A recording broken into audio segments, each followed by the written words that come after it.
Jordan, we have a big presidential debate tomorrow. Please don't get hammered. Presidential debate tomorrow? Yeah, don't you know the 2007 Yearlies? That was the start of the campaign. Oh yeah, that's right. Now we've reached the election. Oh yeah. Well, no, we impeached Mick, so he's not running. I never got elected. Right. I know. That's how hard you got impeached. Imagine getting. If only some people in the higher office can take a page from that, but Oh, yeah, well, maybe don't mention that. All right. I don't care. I no, I just had absolutely nothing clever to say in response. Yeah, exactly. There was no follow-up. Like, yeah, there's. Well, it's like, yeah, you make a good point, Jordan. Zooey mama. Zooey mama. So, I don't know if I've told you guys this. I have a friend in Scotland now. Hell yeah! Your friend from Scotland. Your friend from Scotland. Now, Jordan, are you positive it's not Graham this time? It's not. No. This is a friend of mine that I met through my friend Brandon, who I do the movie podcast with. Let's go. And his name's not like Graham, is it? It's not. It's not Graham. It's no, Graham. No, not Graham. No, this fellow goes by Sketches, and Sketches. Yeah, and they live in Scotland, and we talk movies a lot. They've been watching the James Bond movies all the way through, and I'm like, oh, okay, watch out for this, or I hope you like this one. And so I hadn't heard from them in the week, and then they messaged me on Discord today and went, hey, I've been catching up on some video games. I'm like, okay, I don't know if I'll be able to help you there. And they go, oh yeah, finished all the Supermassive Studios, choose your old survival kind of horror games, Until Dawn, the Quarry, most of those. And I'm like, Until Dawn, you say? No. No. I used, this is what I said. I said, this is all Larry Fessenden and his Wendigo fixation, right? And they reply, yes, and thank you for also realizing. So I'm like, and so we talked about that. I was like, oh, Until Dawn. I heard all these great things because I do the Yearlies. And they're like, yeah, no, it's a great game. And you know, for reference, this person is from Scotland. I'm not just giving them a weird accent. Yeah, no, they're from Detroit, but you're giving him a Scottish accent. From Detroit, yeah. Detroit, Scotland. It's a suburb where they only root for the Tigers and from Detroit, Scotland, Michigan, located in Japan. The borough they don't talk about very often. Dante from Devil May Cry. Funky new modes. Home of Chicago Tavern Pizza. But yeah, no. So I'm like, I had to explain, like, oh yes, I know Until Dawn. We have an entire running gag about Wendigos attached to it. Jordan, your friend from Scotland and my friend from the UK should meet and get a drink at some point. Probably, yeah. Can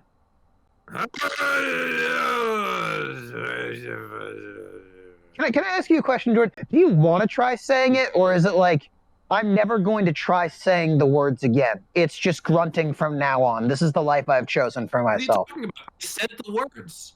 They just weren't in English. Okay, I'm sorry. They were Scottish. Yeah. Hello! Welcome to the Yearlies. Shouldn't you save that for the DreamWorks lease? Oh, yeah. See you later. Okay. No, it's a bye-bye. All right. See you later. We're doing the honorable Bentions bracket, the 2000s, so all the years. Because we're never going to let Taylor live that joke down. No, we won't. Yeah, this is... Hey, guys. Sorry I'm late. Yeah. You're not? You've been here the whole time. You weren't here. You guys I forgot that I was double booked this weekend. This was, in addition to the Yearlies, also the weekend I was going to the Himalayas to hunt the Yeti. You motherfucker. You probably know him better as the abominable snowman. How's that going, Mick? Oh.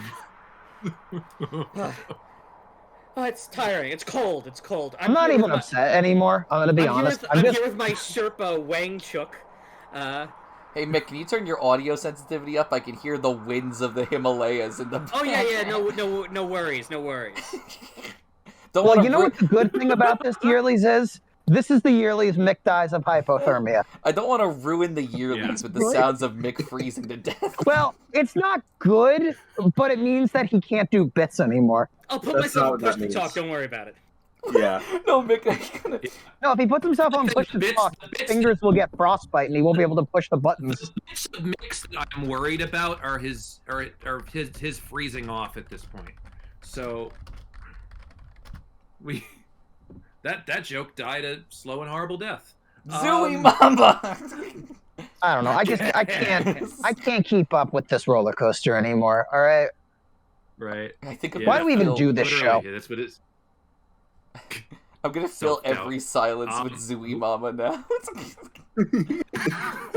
Whether the joke succeeds or not, if there's silence, it's... Zooey Mama. Because this is a New Orleans and Himalayas podcast. So, in addition to the honorable Bentions that have actually made the bracket, we actually have honorable Bentions of the honorable Bentions bracket. We've Bentions on Bentions. I think So, to be fair, who would like most to of, I think to be fair, most of those honorable mentions are just the ones from the previous years. I mean, yeah. Yeah. I mean, we don't have to go super in depth, but I will just name off. I will just name off a couple that I just want to say one more time. Yeah. That I care about. Remember, the quicker we get through this Yearlies, the less of a chance it is that Mick dies of hypothermia. So We remember gotta that. do it quick. Yeah. I'm so conflicted. You know, I don't have a heart out tonight. I know, but Mick might have the heart out of life. That's the point. I'm Don't actually worry, Wang Chuk will make sure I get home safe. yeah. Also, I'm actually an experienced spirit medium, so I could just talk to Mick if ever he dies. So. Okay, you'll be able to make all of his Okay. votes when he dies of Great. hypothermia. Yeah. Okay. You know, I honestly thought that Spirit Medium was going to be one of Mick's next bits. I thought Oh, that was yeah. the natural Don't give him progression the of ventriloquism. Yeah. Oh, don't worry, the one where I do a seance is coming up. Why? Yeah, why do you this keep is- saying? Why do you keep saying bits? Mick is actually at the Himalayas right now. I don't understand what the confusion The is. internet Well, in yeah, the he's Himalayas. in the Himalayan bits. The internet in the Himalayas is astounding. Like 5G has Wow. come so You guys far. haven't been to the Himalayan bits? Well, it's actually the higher up you are, the closer you are to the satellite. So Oh, I see. Mick timed it so the satellite was right on top of him. Okay. yeah. All right. So I'm gonna just go first because Yeah. I want to, and I have that power. In fact, everyone but Christian apparently has that power. Actually, I want to go first. Okay, so Tetris DS is something that I have So acknowledged Ed and before. Eddie's Candy Machine Deluxe is one of my favorite Flash games. So I just want to shout out RuneScape. And And- Ed, it's a game where you build the pipes and it Fire leads the Emblem Path of gumball Radiance. machine it leads the jawbreaker down to the bucket, and they're pretty happy about it. Yeah, Monopoly Party is one of Christian's And picks. I stair didn't put it on. dismount. You can push a guy down the Also, stairs. Baseball 2001. And then Footprints! I found him! I'm close! Alright, Taylor, Taylor, actually talk about Sometimes your game. The most alone you can feel is in a crowd. I mean, I've said these, I've mentioned these before. I just think Tetris DS is the best Tetris game, and I was very much debating putting it on. But, you know, you played one Tetris game, it's just, I like the other ones that I mentioned a little bit better. Well, actually, it's not true. I like Tetris DS more than one of them, but it's just it's more fun to talk about these. And then again, if y'all liked Fire Emblem, Path of Radiance would be on here. The only other things I'm going to just shout out that I haven't mentioned before is I had this old PC game collection that I lost a long time ago, and it was just full of shit that I loved playing as a kid, like Bailey's Book House and Millie's Math House, and also Millie's Math House. yeah. Yeah. I mean, those were some of my first games. I wouldn't mention them specifically, but I want to say Harry Potter games on PC were way better than Harry Potter games on console. And I miss I agree. Prisoner of Azkaban so much because they were like little platforming challenges. It was really cool. I don't think I'll ever get to play that again. And it kind of drives me nuts. And also, I just want to shout out RuneScape because I put some hours into RuneScape, and I think RuneScape is a lot of fun. Yeah. Y'all know what RuneScape is. I don't need to go. Escape. Yeah. I know about the chicken from RuneScape. There's a chicken in RuneScape? I guess I don't Is know your the game friend as well as again? I thought. No. The chicken from RuneScape, it looks like this. Is this your friend again? No, it looks like this. Oh my god. It's ready for a fight at all times. I've never seen a more tweets It's ready for a motherfucker. Mario Party cockfight is what it's ready for. Isn't that the icon we used for the Mario Yes, Party? it is. card? That's why I said it. This is the most coked up unit I've ever seen in my life. So yeah, that's really all I wanted to do. There's no need for me to go super in depth on any of these. So Mick has like 70,000 of them. So I'm gonna just let him get his out of the way. Can he get through all of them Oxygen before as well. freezing to death? Yeah, I mean, All right, I'll go rapid fire and read all of them. So first off, I would just like to mention the ones that I actually prefer to the other ones, but I just couldn't mention because this crowd, much like Taylor said. the Fire Emblem argument. Anno 1404, Sid Meier's Civilization 4 actually probably could have worked, but didn't work. I would have backed Sid. I would have backed Sid Yeah, for him. Age of Empires 3. All right, and then the actual honorable mentions: Sonic and the Black Knight, Necrovision, Kingdom Hearts 3, 5, 8, A Days Over 2, Wolfenstein 2009, Halo Wars, Darkest of Days, Ghostbusters the Video Game, Fable 2, DMC 4, SCLKR Clear Sky, Sonic Unleashed, SCLKR Shadow of Chernobyl, Lost Planet Extreme Conditions. Talk about Extreme Conditions, am I right? Himalayas joke. Carnival Games, John Woo Stranglehold, Titan Quest, Legend of Zelda, Twilight Princess, Dark Messiah, Might and Magic, Mario Party 7, Roller Coaster Tycoon 3, and Sonic Mega Collection. And then he died. The Yearlies really doesn't He's wait dead. for anyone. Wherever we are, we have to be here. Mm. Mick, tell Graham to go next. In loving memory. Graham, go In next. loving memory. I don't Okay, never have mind. any. Well, first, I don't have any honorable mentions. That's Mick, tell Graham to hilarious. go next. Also, Graham, unspoiler your entries. No. Finally, I'm not the one to say In it. today's episode of Graham Fucks with Christian, he's named himself Graham-a-Lama Ding Dong and chosen to omit numbers from all of his entries. I don't give a shit about Grandma Lamb and No, it's Ding Dong. pronounced- Take a look It's at pronounced Clanky. Graham Fuchs. Take a look at Clanky's entries. It says Clanky just is inspired. What I'm are- glad. Did you guys Oh, notice? wow. He did not, guys, he did not plan for this. I was there when he made them. This is just an amazingly wonderful accident. Unless Clanky was fucking taunting me while I was looking at him. What do you mean? I'm lost. Do you not see what you accidentally did? oh my god. Is that not what you guys are referring to? Holy shit, I see it. What? Wait, what happened? No, you guys What? weren't referring to. I don't know what you're. I was Because like- Clanky made his name short. No, I was so enamored with. Clanky, You how'd guys you don't- do that? You guys don't all see it. How'd you do that? That's fucking crazy. Wait, what? How I made it tiny? No, no. Look at your entries. Look how you've accidentally categorized them. Yeah. Oh 2001, 2. my god, you're right. You fucking you are 4 QPUs ahead of us right now. It sounds like he's 4 QPUs ahead of himself. I am apparently.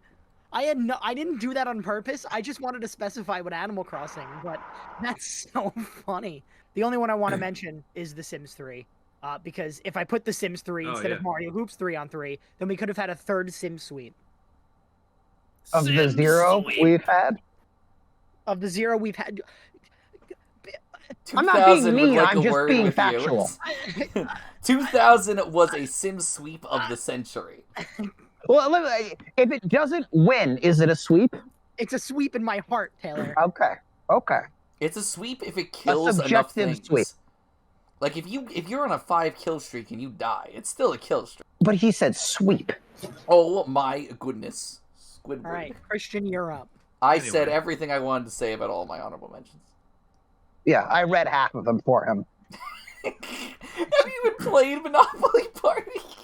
I could have. You don't know that whether or not I have or not. But I can quiz you. I haven't. Ouya, Christian. This was not on the Ouya. -1. Are you social sure? credit. Are you sure? Yes. Zooey Mom. I believe Clanky bought a Ouya at launch. I believe you Yeah, make so that true. joke every time I say the word Ouya. Yeah. Dude, I was there online waiting with the 3 other people. All right, Clanky, was Monopoly Party on the Ouya?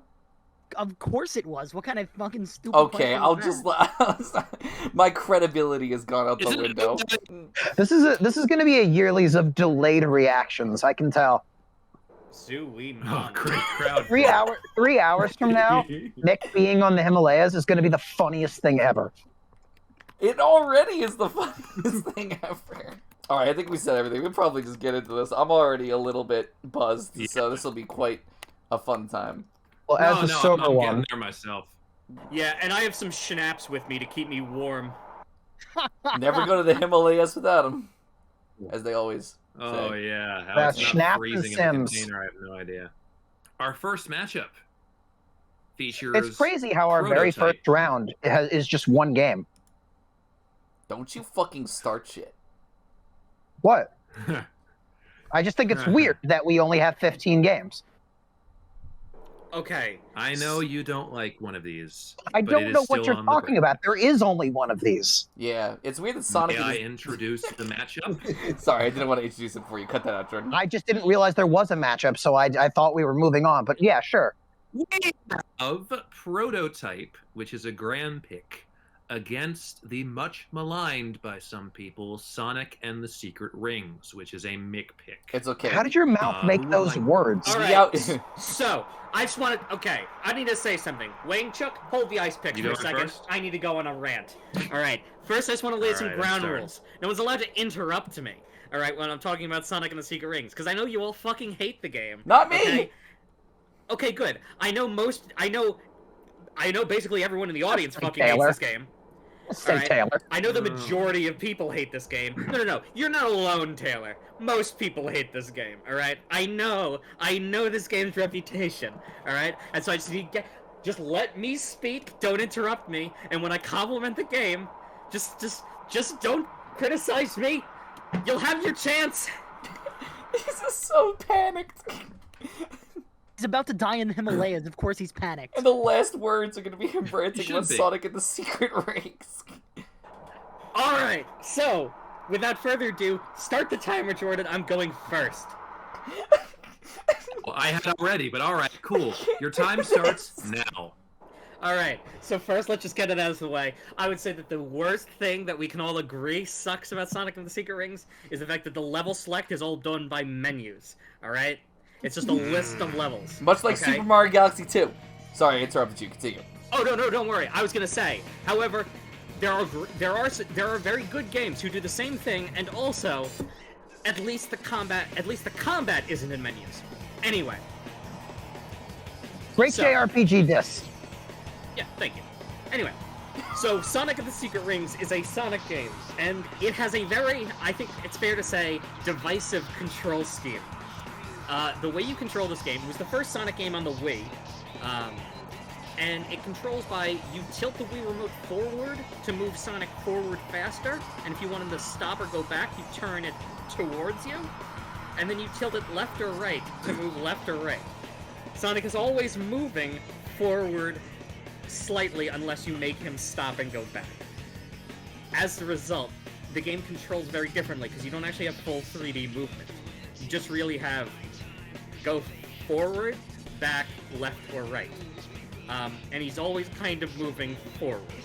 So, as a result, the gameplay sections are very linear, which, considering this era of Sonic games, that's not super unusual. Although granted, Sonic the Secret Rings was kind of the first one to do this. Nevertheless. Like, I'm sorry. Can you turn your breeze down? No, I'm sorry. That's the sound of the Himalayas. I'm gonna lose my shit. It's so fucking funny. Well, the Himalayas may make it difficult to edit the music over this. It's just- Do you think the Himalayas care? we're not gonna be able to listen to Make Beliefs Reborn with the winds of the Himalayas in the background. So, the controls are probably... I can understand why someone would hate the controls. It's not for everyone, but they're also not the worst thing in the world. Like, I've played a first-person shooter where to reload you have to click in the left stick. Alright, there are certainly worse control schemes than what they came up with for this. Gameplay-wise, it is a Sonic game. You run forward and try to make it to the end. Different levels have different sort of objectives that you have to complete, and eventually make your way through the game pretty standard. You know, jumping, homing, attack. Oh yeah, that's right. To jump, you jerk the controls, the Wii remote up, and then slide it back down to do a homing attack. Alright? Then you can also slow down time and do like a speed boost as well, which are controlled by the two buttons. Anyway, that said, the premise of this game is one of the most fascinating things in the world to me. It is the first in the two-entry series, the Sonic Storybook series. The idea being, hey, let's take a public domain work of classic literature and just put Sonic in it. And Sonic and the Supervillains does this with the 1001 Nights. And quite bizarrely, is one of the most accurate depictions of it in media. The premise of the game is that Sonic is reading 1001 Nights one night and then falls asleep and wakes up in the story.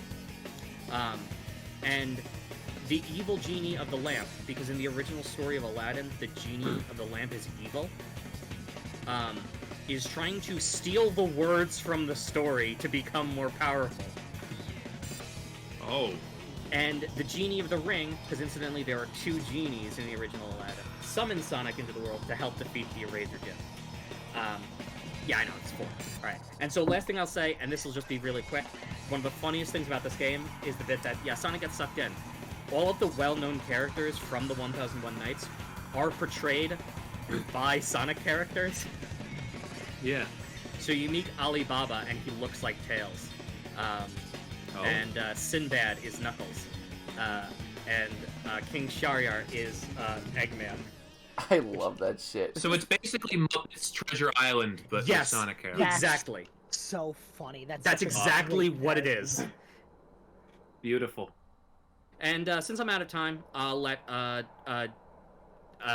Graham talk about a game which doesn't exist. And it clearly doesn't exist, because it's only a prototype. Yeah, why are putting incomplete Hey! games on the bracket, Graham? Because that's what Taylor meant. Yeah. Fuck you. Can I just say, there's a stealth joke that, Christian, you didn't even realize this? The title for prototype is always, like, the title on the box is in brackets. What? I just went Oh, through yeah. fucking adding colons and dashes and I didn't notice the prototype has fucking boxes around it. Oh, I'm a fraud. Yeah, prototype is His like incomplete game. Graham made prototype. prototype is one of like the Oh, yeah. most just 2000's game I can really think of. It was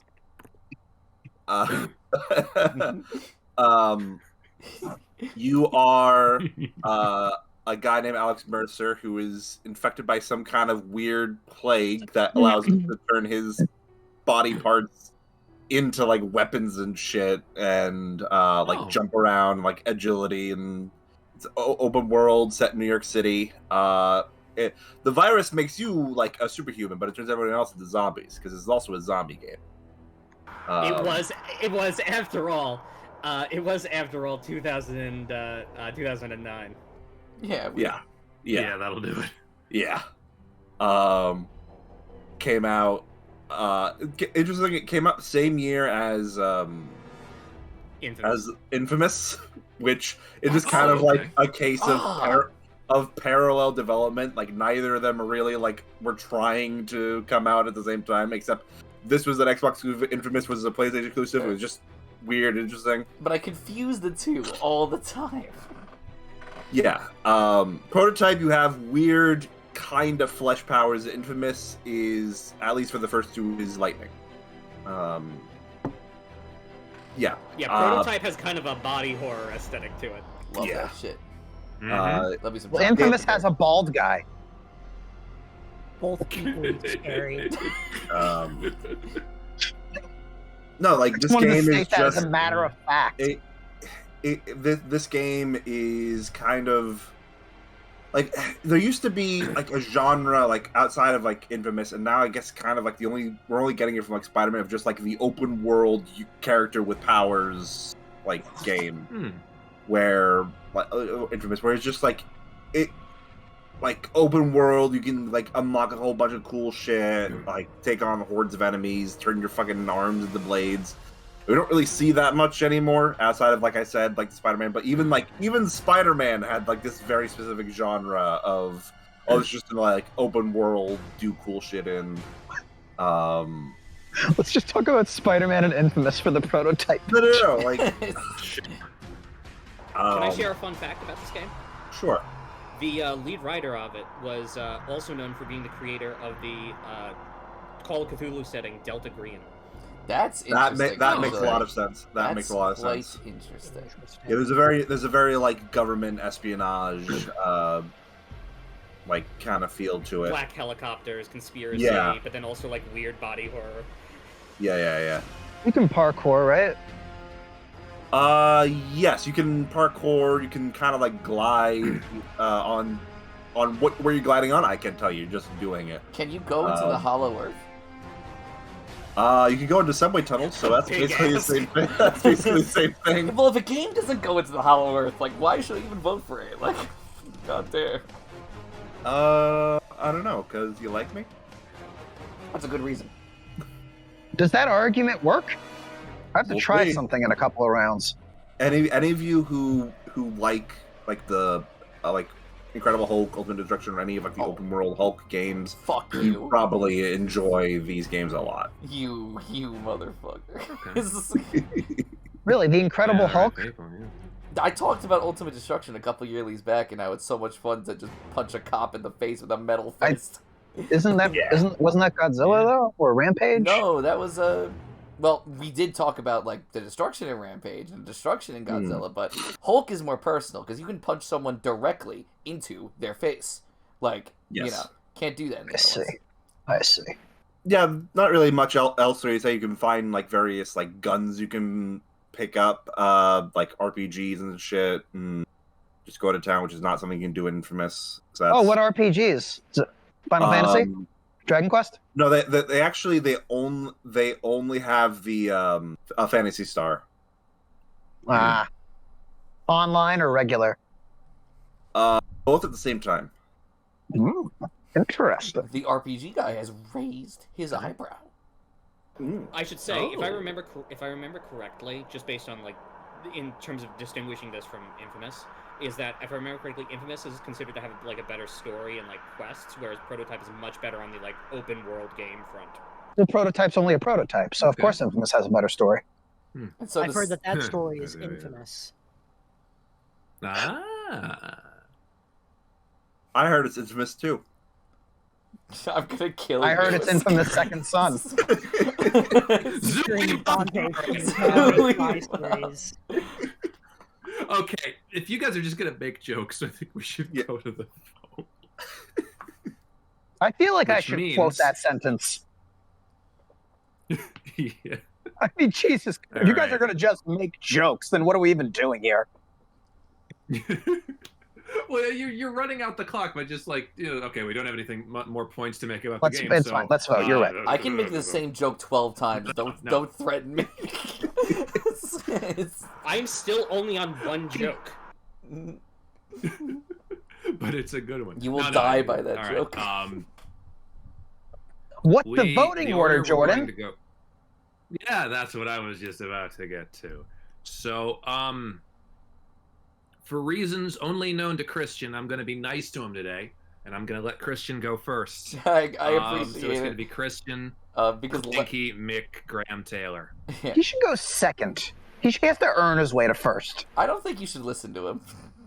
Taylor, he's going first. Hell yeah, let's go, baby. What's he have on you, Jordan? He's blackmailing you, isn't he? Blackmail, You know, jury you're duty, very jury close. duty, blackmail. It's Are really you- funny. Okay, if you're going to make the Grinch references, I'm going to seriously consider not giving you first. Well, Jordan, unfortunately, I'm going to pull the double whammy because despite going first, I actually want you to skip me. Wow, Oh, what a for waste of fuck's sake. fucking time. I mean, that's kind of. You his see, he error. has to earn the right to go first. He Don't hasn't. listen He's not to ready him, yet. Jordan. Don't listen to his lies. Then Clanky go. Well, I'm gonna be voting for Sonic and the Secret Rings. What? Because I think at the end of the day, Prototype just doesn't really seem like a game that I'd ever want to play. And Sonic and the Secret Rings, even if it's bad, at least I'd like be able to make fun of it and have a good time that way. All right. We go to Mick. Well, I'm voting for Sonic and the Secret Rings because probably Yes. at the time it came out, probably one of the most respectful and well-researched depictions of Islamic culture in gaming. From a Sonic game. That shit's crazy. oh my Um, god. Perfect. So next would be Graham. A prototype. Ooh. Notices your flesh there. No. Taylor. Well, considering there's only one game in this matchup, I mean, I'm going to vote for prototype. I mean, there's only one game here.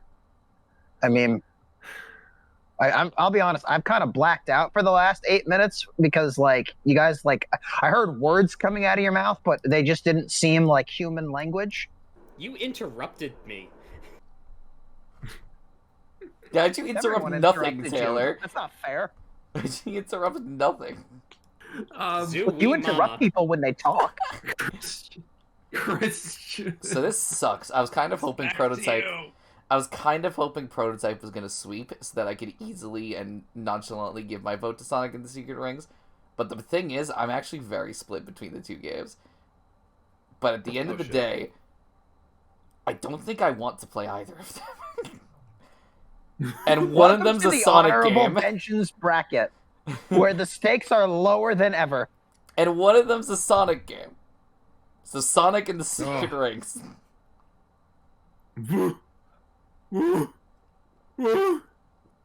I can't be upset because nothing won. Yeah, it's weird that we Secret Ring sweep. It's weird that we added a blank Sweep space. it, ring. You know what? That number 16, it's just missing no. The Pokemon missing no. I'm sorry, I lost it. We need to go back for a moment because Mick got to a point in the Himalayas where he was unable to figure out how words work. The oxygen deprivation. Yeah, sorry, the oxygen deprivation. Yeah. No. That is fucking hilarious. Dude. You okay? Oh, man. Yeah. Wayne Chuck, would you like to gift us with some Himalayan throat singing? Okay, I'm ready. I can't deal with another co-host. No, you get one bit. It's the same bit. It's not the same bit. Can we all agree it's not the same bit? This isn't a bit. It's an extension. It is the same bit. This isn't a bit. He's literally there. It's like DLC to the bit. How about every time Nick does throat singing, we eliminate one of his entries? One day I'm gonna join the Yearlies from a train, and you're all gonna think I'm doing a bit. And If I do any throat singing, sure, but don't bully Wang Chuck. He still owes me like $25. Wang Chuck? Yeah. Okay. I wouldn't imagine why. Our next matchup is one we've been waiting a while for, or at least Graham has been waiting a while for, because Graham gets to talk about a game that was, if he had remembered it, would have been in an No. It sacrificed itself to save us. It sacrificed itself to save us all. Yes, Jurassic Park Operation Genesis, which is undoubtedly a Graham pick, taking on Wario World, which is a Taylor pick. Who would like to go first? Can I go first? Of course you can. Okay. Okay. Your time starts now. I want you all just to imagine pure serenity. Serenity now. That is what you can achieve with Jurassic Park Operation Genesis. It is, without a doubt, one of the best like dinosaur park manager games out there. You have a music that features music from like the John Williams score, but also adds in its own little bits and pieces here that feel like they would fit perfectly in, and it's just this perfect soundtrack of just like peace. And like the main part of the game is you are trying to open up your own Jurassic Park, and you are trying to get to 5 stars. You start with one dig site, and that you can assign one dig site, one dinosaur species, and but you can unlock other dig sites. Each run of the game, you can only unlock 3 dig sites, so you kind of have to like choose all right, what dinosaurs are want to go with what kind of, so, and also makes each island you make unique, because you can make an island, edit it in like however way you want, add like mountains, trees, rivers. I'm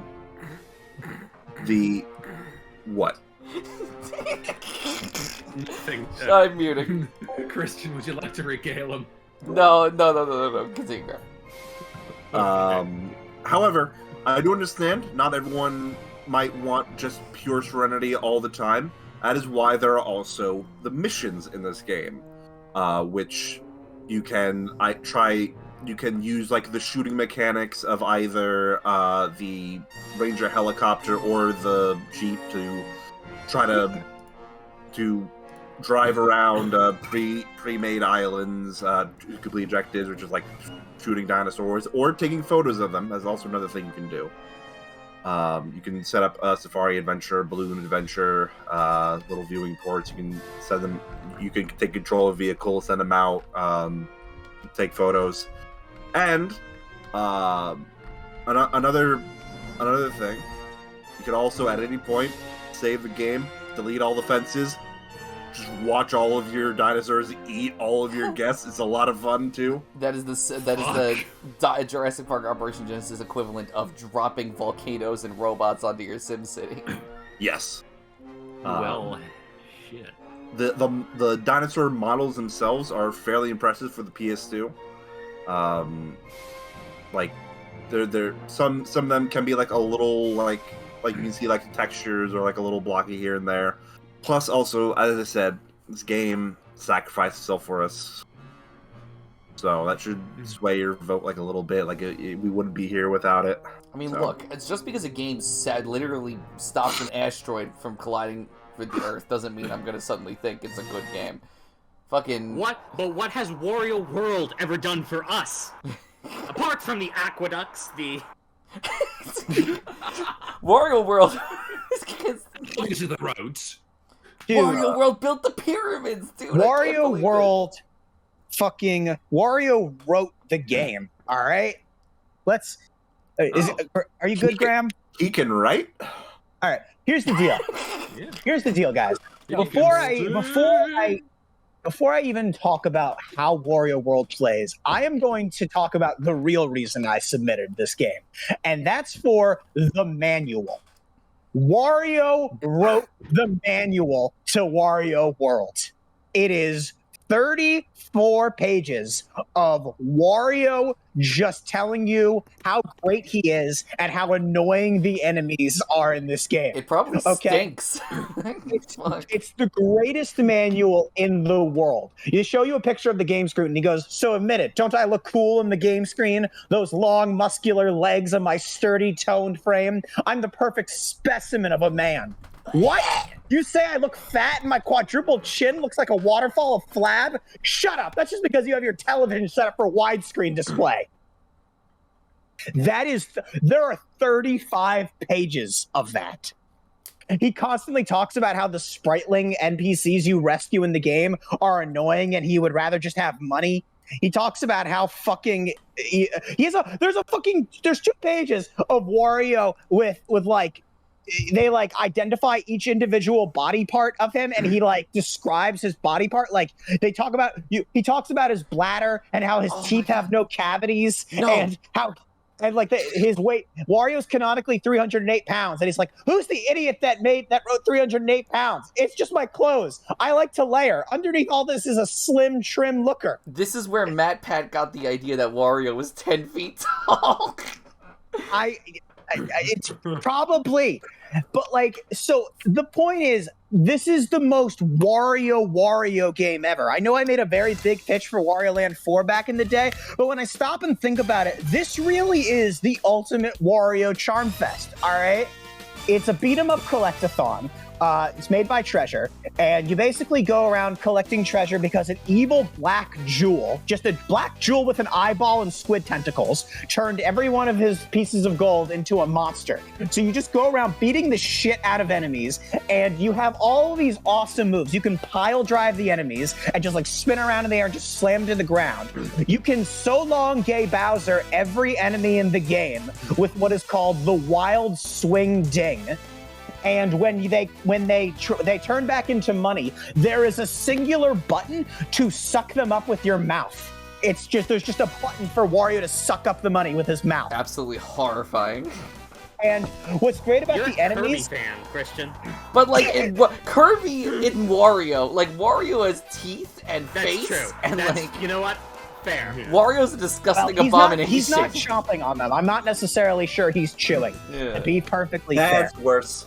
All of the enemies in the game, they're the same types per level, but they have like Mario Party 2 reskins where like in one level they're dinosaurs, but then in another level they're clowns. There's a whole circus Clowns. level where you fight clowns and do acrobatics, and like you fight a jester on a ball, and he has a face under his face. Like, dude, the bosses in this game are so fucking creepy, and there's a boss in every level. Red Brief J fucking scarred me, and I was 20 when I saw Red Brief J for that's the a first time. tame boss fight, dude. They have a fucking like Matryoshka doll in here. They have a sandworm who makes the most ungodly scream that rivals the femur breaker. Like, it's truly crazy. Every time Wario Sandworms? fights What them, does this do? and every time Wario fights them, he goes in with this huge confidence. I'm a number one, and dude, it's like the moment-to-moment gameplay. Controlling Wario feels so good. There are these puzzle rooms with like isometric block puzzles where like you break shit to jump on other shit, jump on marshmallows, collect red jewels, go to hell. Like whenever you fall off the level, you just basically go to hell. You have to escape. Jeez, I just looked up Red Brief J to get an idea of what you're talking about, and literally 2 of the top Google image results are from Fur Affinity. Do not Google search Red Brief J. Who would ever sexualize that fucking abomination? A lot of people apparently. Don't ask that question. And then every time you pause the game, the pause menu screen is just Wario mocking you. He goes, nah, nah, nah, nah, nah. But after 8 hours of staying on the pause screen, he goes, I'm sorry. And then he just stops mocking you. Like it even fucking matters at that point. He finally feels empathy. Yeah, it's really fucking crazy. And like, oh my god, dude, this game just has so much personality. It's short, I admit it. It's shorter than it should be. There's only 8 levels, even though they're pretty meaty. And 7 out of those 8 levels are great. I don't like the last one that much. But like, if you like collectathons and you like beat 'em ups, you're gonna have a good time. There's so much fucking charm here. And honest to God, guys, if you don't play the game, at least read the manual. It's such a good manual. Like, I debated just putting the manual up instead of the game, because I know you're all going to vote for Operation Genesis. Jordan, are you implying I was going to ask, can you actually change that to Wario World Manual? Oh my god. That was very fun to talk about. Okay. Zooey, Mom?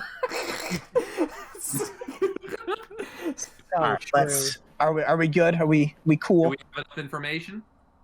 Oh, I'm cool. Believe me. I'm fucking freezing. That's how Wario laughs. Right. We start with Christian. I don't feel good about this. I do not feel good about this. Graham, if I were in your position, I'd be so fucking pissed. But I have to vote for Wario World because I think I would like it slightly more. Fuck. Clanky. Here's the thing, right? Is Jurassic Park Operation Genesis sounds like a really cool game, but Wario World's got my main man Wario in it. Also, Clanky hates the Genesis. I don't. You know what? I actually can't like dispute that. What do you like more, the N64 They're or the good Genesis? bands, though. Oh, the Sega Genesis. One has a controller designed for humans. Yeah. Even if it has 3 buttons labeled A, B, and C. But I'm kidding, Clanky. It's a PS2 game, so. I know. And I also saw it was for Windows too. And is there differences between the Windows version, or is it just like, better control since it's like a theme park simulator? I've only ever played the PS2 version, so I can't really say. I think I looked it up once, and I could have sworn I remember seeing something where, like, obviously the controls are better because it's Yeah, a simulation PC. game, so Yeah, obviously yeah, it's yeah. gonna work better on PC. I could have sworn I remember there is like some minor content differences or something. I might be misremembering Yeah. that because this I was mean, like 5 years ago that I looked. this PC up. also, like, it has like mods and stuff. Like, I know there at least maybe back in the day, but I don't know about now, like a fairly active mod scene for PC. Mhm. Um, All right. Here's what I'm thinking. I'm thinking I vote for Jurassic Park now and come back for Wario World in the loser bracket. Okay, that's a good plan. So I think that's what I'm gonna do. Awesome. We go to Mick. I like games where you get to build things, like parks and shit. I used to love You can playing build gold Secret Raccoon. statues in Wario World. Jurassic Park Operation Genesis. Okay. Cool. Graham. I can do the funniest thing right now. Do it. Be the one. It's Graham. tempting, isn't it, Graham? Be the one. Be the one who actually goes through with it. Do you know how fucking important it would be? Graham, you would be a legend. This is his favorite game ever. We will emblazon your corpse in gold if you do this. Well, I don't want that. Oh my god. Oh well, okay, never mind then. Diamond. I'll take all of it back. No, I can't even like joke around about it. It has to be Jurassic Park Operation Genesis. Like it's one for a game Naturally. you like. It's another for your favorite Yeah. game. Yeah. Yes. Oh, that's so true. Yeah. And Taylor for posterity. I'm not going to be bitter because this is Graham's favorite game ever, and I never thought Wario World. To be honest, when Christian voted for Wario World, that was kind of the victory. And then when Clanky almost voted for Wario World, I was only regretting talking because if I had kept my mouth shut, it sounded like he was going to vote for Wario World. No, I wouldn't necessarily say that. You said it had your boy Wario, but then I talked. It's your boy. Yeah, I'm going to vote for Wario World. Because of course I am. Let me just go put him back on the shelf. Yeah.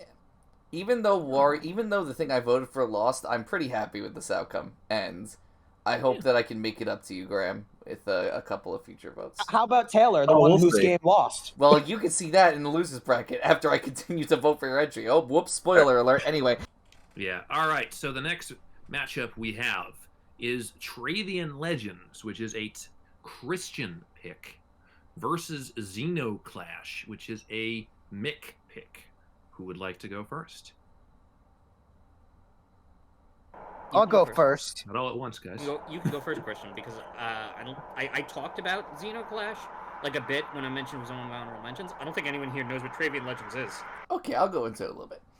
Travian right. Legends. Your time starts now. Travian Legends may be the first example on the Yearlies of a browser game. It is a game you play on your browser, which one you're using. Do any of you know? It's a pretty niche game. Do any of you know Clash of Clans? I do. This was Clash of Clans before Clash of Clans was a thing. But Travian itself, it is the type of game where you build a village in a spot on a coordinate plane that you want to build your village. And you put your village in there. And you build buildings that'll help your village. A granary to get you more crops. You can focus on the woodwork on the side of the lumber. If any of you play Catan, you know the sort of like things you have to go like lumber and clay and stuff like that. And you use all of that to put together your village. And you can build things for your village, like granaries or barracks for soldiers, because it is a browser MMO. Because you are playing with lots and lots and lots of other real people. And your goal, basically, is to build up an empire and make alliances with other players in the game, which you can actually sign alliances with others in order to create the strongest force, and then you can eventually build the Tower of Babel at the end of the game. And if you're able to build it, you win the game, basically. At the beginning of the game, you can choose between three different classes, three different cultures, Roman, Teutons, and the Gales. I believe it's Gales, yeah. Mick could probably correct me on that. I think Gales or the Gauls. Gauls, yeah. And what I love about this game is that it has its own sort of like instruction section on the website, and each unit has their own little like cartoon like sort of like drawing. It looks right out of like a Red Bull commercial. Like each one has like their own little drawing of what unit they have. It's just wonderful. And you know, you pick the Teutons if you want to be an attacking menace, and the Gales if you want to be like a peaceful nation. It is the type of game where you want to build or level up your granary. You're going to wait 24 hours to do that, but that means it's the type of game that you log into for like 30 minutes to an hour every day, and you just do that. My mom was the person who introduced me to the game, and I remember when I played the game, I was talking to someone else in like our general map area, and he said something like condescending to me because I was like 10 years old and I was acting like a 10-year-old, and he said something condescending to me. So I took every single unit I had, like 30 grounded units, 20 horse units, 2 catapults, sent every single unit to this guy because I was a spiteful little asshole. And he destroyed every single unit so badly that my mom had to talk to the guy and was like, please don't bully him, he is my son. Christian, can I just say, I love the diversity of games your mother introduced you to. We go from Travian Legends to Resident Evil 4. I know. The most different games ever. And I didn't even talk about Candy Crush, but that's a different story for a different day. That's a more normal story, though. My mom introduced me to Candy Crush. Exactly, more expected, if you will. But no, Travian was like basically, I never got on the Clash of Clans bandwagon. That's because Travian burned me out of it. I played so much Travian, I got obsessed with it. Everyone in my family was playing it at some point. It was kind of crazy. And I had some alliances, and I got to talk to a lot of people, and it was really fun. It's one of the best. It is. I don't know what genre it is, but it is one of the best of its kind, whatever genre it is. Can I ask a question? Yes. If I were to play this game today, would there still be, like, people? I don't think you can play this game today. There's a different version of Travian that has been released that is significantly worse than this version. There might be some servers still up, in which case, if they are still up, then there are people in them. But this may have been a for the era kind of game, because I do not think the people who made Travian still no, they For do. all we know, No. Christian made this game up. They do still support it, otherwise it wouldn't be called Travian Legends, because the original was just called Travian. So, they made Travian Legends to keep the original alive while they made their shittier new game. So yeah. Probably. There's a trailer for the game that came out in June 2023, so I assume it is still going. It's probably much different than I remember it, I'll tell you that. Anyway, we can talk about Xenoclash now. Zooey Mama. Zooey Mama. Zooey Yeah, Mama. all right. Zooey So weirdly, Mama. that's kind of the type of names that you'd get in Zeno. Xenoclash is a first-person fighting game made in the Source engine for the PC. Jesus. Yeah, I know, right?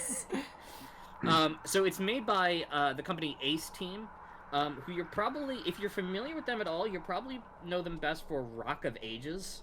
Oh my god. I know Rock of Ages. Yeah, so this was their first game. So, look, I described the gameplay, and yeah, it's a little rough. But it is. They do manage to pull it. They kind of pull it off. Like, it's not the worst controlling thing in the world. Like, it's not the worst feeling. This looks like a troll doll. You can fight the troll doll? Yeah, so that's the other thing. The thing that the game probably has best going for it is its sense of style. Style. It has this vaguely kind of primitive look to it, in this sort of like very almost sort of like the Flintstones if it was like punk rock. Like it's hard to describe this sort of weird surrealist look to it. Where there's like modern technology, but it's clearly prehistoric-ish. Like there's like 3 or 4 or 5 normal humans in the game. And everything else is like those weird creature that looks like it comes from one of those like Renaissance paintings of hell by like Bosch or someone. Or it's got like Salvador Dali energy to it. Like, yeah. There are guns. This game has real Salvador Dali energy. It does. It really does. There are guns in the game, but it's mainly a sort of a first-person punching game. And they do quite a lot, despite it being a game on Source Engine. The premise of the game is you play as a character named Gat, who's being hunted down by his brothers and sisters for killing their parent, father-mother. Oh my god. Oh. Jesus Christ, dude. Yeah, That's Mother Brain and the kids next door father rolled into one. Just put in a blender. So their parent is this ostensibly fertilizing hermaphrodite bird thing called Father Mother.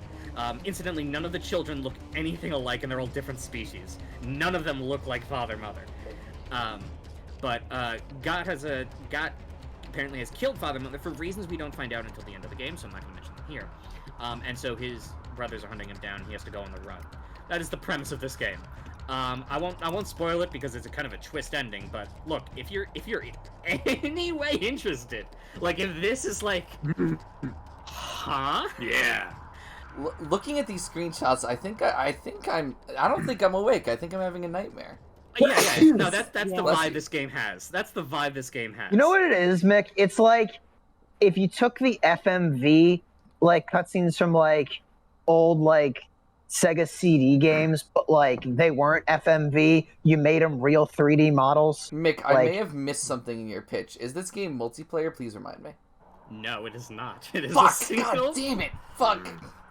Actually, hang on. Let me check about because there is a sequel, Xenoclash 2. That one might be. So yeah, I don't really think I have anything else to say unless you guys have any questions. Why? I don't. Any I'm questions just amused I by it ask? all. I think any questions I ask would just raise more questions. Oh, actually, there is one last thing I should mention. Even though it was initially, it was first released on Steam, so it got a worldwide release. A year later, it actually got a Xbox 360 release, and guess who published it? Who? Oh, Atlas. No. I mean, Atlas has published some weird ass fucking games. Yeah. I think Atlas published the Rock of Ages games. Yes, I think Maybe. it did actually. Now, no, I think one of them. Maybe. Whatever. Point being. Yeah, like pre-Persona 4, Atlas had no standards. That's not nice. Snowboard Kids 2 is a great game, I'm sure. Yeah, you're sure. We think. Actually, I gotta be careful. I actually think that game does have a cult following.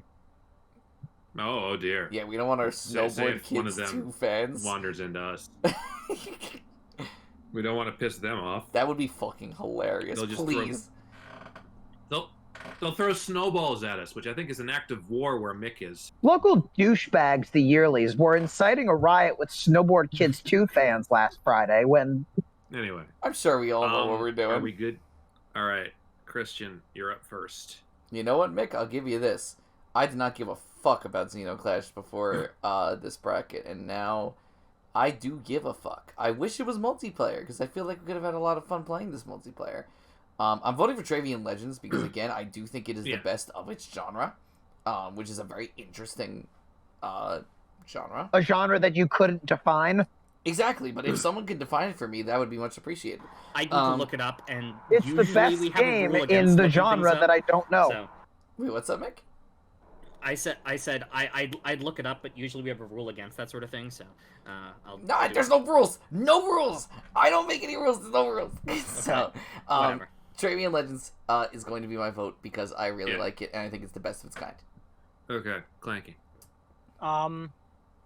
here's the thing: is that like Travian Legends sounds really interesting, but it does kind of suck that I really can't like play it in its original form. You know, I know, supposedly. right? Sure, like Wayback Machine or something will let you... No, I don't No, think because so. if it's an online game, Wayback Machine can create servers where none exist. Yeah. And you Okay, absolutely- itch.io, maybe? No, you absolutely need people who are going to bully you for being bad at the game. It's part of the experience. Anyway, like you vote for. I I'm won't gonna feel give it- bad. No, I am gonna give it to Travian Legends. That's insane. Okay. I put in Alright. Travian L, and the third result is Travian-like games. I'm gonna vote for Xenoclash. Yeah. Graham. Xenoclash. It's all tied up, and it's down to you, Taylor. Mick, you definitely got my attention. I won't deny that. I think, if I'm being real with you, I've sent you a lot because I thought you guys would find it humorous. The art style of Xenoclash disturbs me. Yeah, no, that's reasonable. It is It- disturbing, but that's There kind is of why I actually like it. there are some things in the game where I'd be like, I don't think this would sit right with Taylor. Yeah, and like, I'm not particularly crazy about either of these, but I'm just so proud that Christian put an MMO on here, that like, I almost want to cry a little. This So was back before my crippling social anxiety, so I was willing to play any MMO. I was so for it. Yeah, and like, you know, I don't know. If I'm a little conflicted because if it doesn't exist anymore, I almost wonder if it should be on here at all. Oh But no, games are sometimes We're making impermanent. exceptions in this bracket. So. Yeah. I guess. From what I have found looking up, Travian Legends is still available, but this is kind of a bit like a... This feels a bit like a Overwatch thing, where like the game that you bought at launch is very different from the game now. Yeah, it's a very different game nowadays than it was back in the day, because back in the day... Well, so is RuneScape. Mm-hmm. You know, I'll vote for Travian. That's fucking insane. Taylor, Okay. Clanky, y'all are the Great. best. I can't believe it, honestly. I didn't think I'd see the day. All right. And that'll make Well, up for this round. newfound unity between Taylor and Christian is about to be broken. This is not a round, this is a because it massacre. Taylor versus Christian. This is a Taylor versus Christian round here. We have Devil May Cry 3, which is subtitled Dante's Awakening, which is a Taylor pick, versus The Grim Adventures of Billy and Mandy, the game, not the show. That's I put a show on here. And that is a Christian pick. Yeah. I put a I fucking would like to show. go first. Sure. Why I gotta not? go first at some point.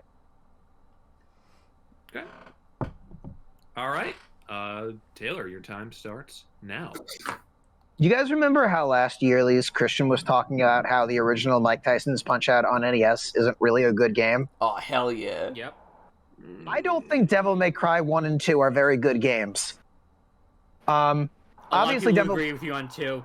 I know, and one is the probably, reason- I think, banned in certain states. I think that Devil May Cry 1, I'm sure, was good at a point, but I do not think it has aged well. I think that the camera is ridiculous. I think that the writing is... Listen, it's hilarious, but it's awful. And most offensively, this game has lives, and this game is hard. And when a game is hard, having lives is really fucking annoying. So I could not make it very far because I don't want to keep starting missions over and over again. But I went to Devil May Cry enthusiast Vinny, and he said, you just gotta play 3, and you'll be okay. And I played 3, and everything was great again. It This is the first game in the series, so... Yeah, well, yeah, story-wise, both story-wise and gameplay-wise, you play this one first. This is the starting point, all right? This is not only a fully realized version of what Dante should be, it's the most realized version of what Dante should be. Like, even Devil May Cry 5, which I think is a slightly better game, I don't think does Dante as good as this one does. He is stylish, funny, a powerhouse, all in one package. Every time he gets a new weapon, he does a crazy pose cutscene with it. One of the weapons is a guitar, and he just belts out a solo. That's one of Vinny's favorite scenes. There's another one where he fights these 2 gargoyles, and they become his swords, and they have a really big problem with talking. So he's like, all right, I will take you guys as my swords, but no talking ever. Like, they keep trying to talk, and he just looks at them. He's like, no talking. And then he just stares at them and makes sure that they don't move their mouths. Good.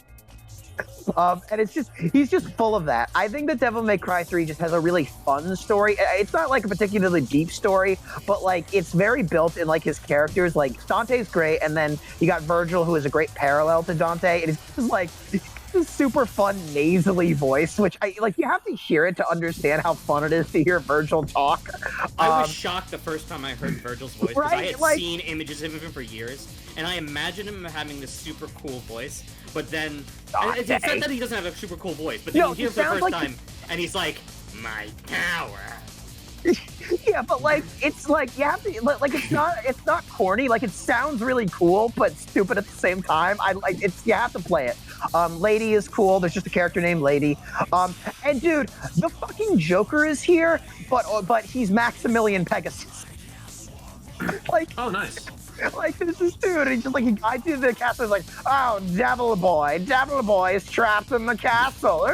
And like there are these boss fights with him, and he keeps trying to introduce himself, and you keep shooting at his feet until he shuts up. And that brings me to my next point.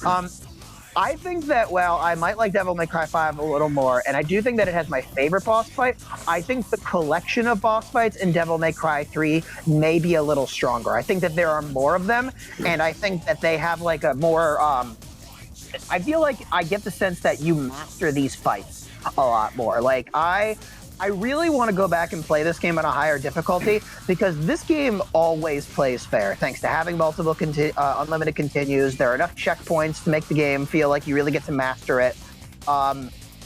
I really want to go back and play on hard because most people had to play on hard because when this game was originally released, the Japanese port accidentally raised every difficulty level 1 point higher than it was supposed to be. So no one finished the game. I did know about this detail. Yeah, that's not an uncommon factoid, but I might as well say it. Yeah. And also, I just like that Dante is the only character in this one because it really keeps the gameplay focused. Dante already has 4 play styles that all work, so like you already have all of this great variety on top of the weapon variety. I only know how to play him with Trickster, and so like not that I don't like playing as Nero, and even V is fun to some extent, but I like just Dante for this. Yeah, can I say that as someone who hadn't played a Dante Devil May Cry game prior to DMC 5?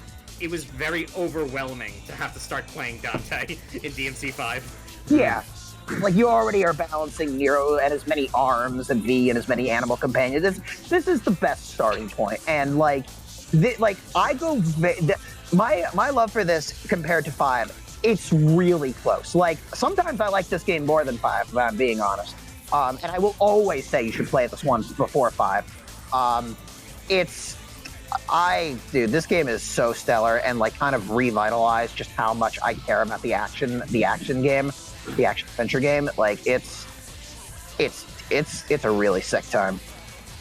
Except for the secret missions, those suck. Yep. All right, Christian, talk about the fighting game, Billy and Mandy. Okay, so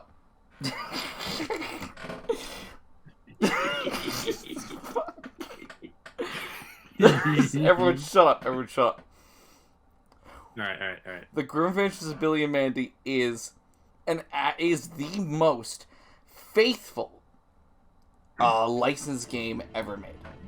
And that's a bold statement. I understand that. That is absolutely bold. SpongeBob SquarePants for Union Bottom exists. Like, that literally exists. But Spider-Man PS4 is in the room.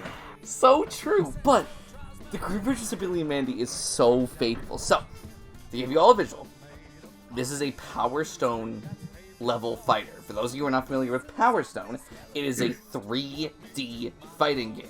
So you are fighting in a 3-dimensional isometric view, basically beating the shit out of each other with whatever moves you have, and you can knock people off the stage, you can beat them to the health is low, or whatever. And that's basically the gameplay. That's all you need to know, really.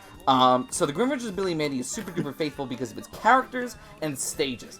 The character roster in this game is fucking insanity. Like, you would think for the Grim Adventures of Billy and Mandy game, obviously they have Billy, Mandy, Grim, maybe Erwin, something like that. No, they have They have the fucking Jack-o'-lantern from the Halloween special. They have fucking Fred Burger.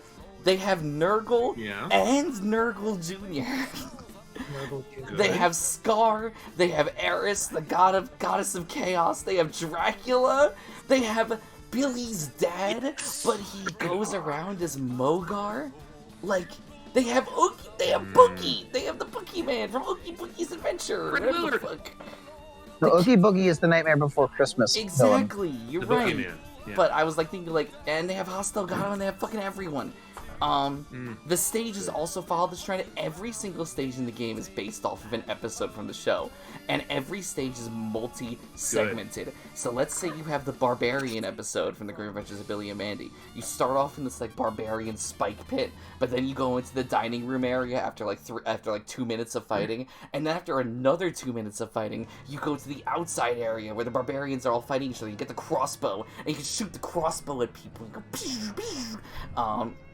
It's fucking every stage is like this. Every single stage has multiple phases. I don't even go into the fucking mutant chicken stage because that's fucking insanity. Oh yeah, that's a great episode. It's fucking amazing. And the story mode of this game is basically matches from the game, but at the very end, you fight the fucking brain alien asteroid from the Brains episode, and it plays the Voltaire song. in the episode. You fight or in the boss fight, it plays the fucking Voltaire song, and it's fucking incredible. There are so many stage hazards that you can just take advantage of and start like fucking like Cerberus just shows up at Billy's house, and you can just start fucking firing like fire everywhere, and like you have to finish everyone off with this fucking finisher of like certain button inputs that launches people into the sky, and every character has their own unique fucking button inputs and their own animations that they do for that. Every character has a million different costumes. I forgot you can play as Lord Payne in this game, who appeared in, I think, one episode of the fucking show.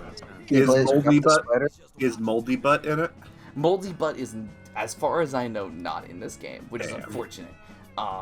Did you say Eris, the goddess of whatever? I did say Eris, the goddess of destruction, of chaos, is in this game. Taylor has to Jeff the Spider's in it.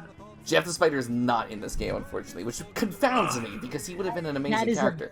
Also, Spurg is not in this game, which also would have been an amazing inclusion, but unfortunately did not. Sorry, make the not cut. to sound like the most faithful adaptation. Well, how about you shut your beautiful, wonderful, amazing mouth? Don't you talk that way? That's all I really have to say. You started as an insult and then realized you were trying to stay friends with him. That's all I have to say about this game. It is probably one of the most faithful adaptations I've ever seen. There's a mission mode. There's fucking... a lot of these characters are unlockable, by the way, so you unlock them as you go across the course of the game. Oh, sweet. Most of the voice actors return for these characters, I believe, by the way, so it's just...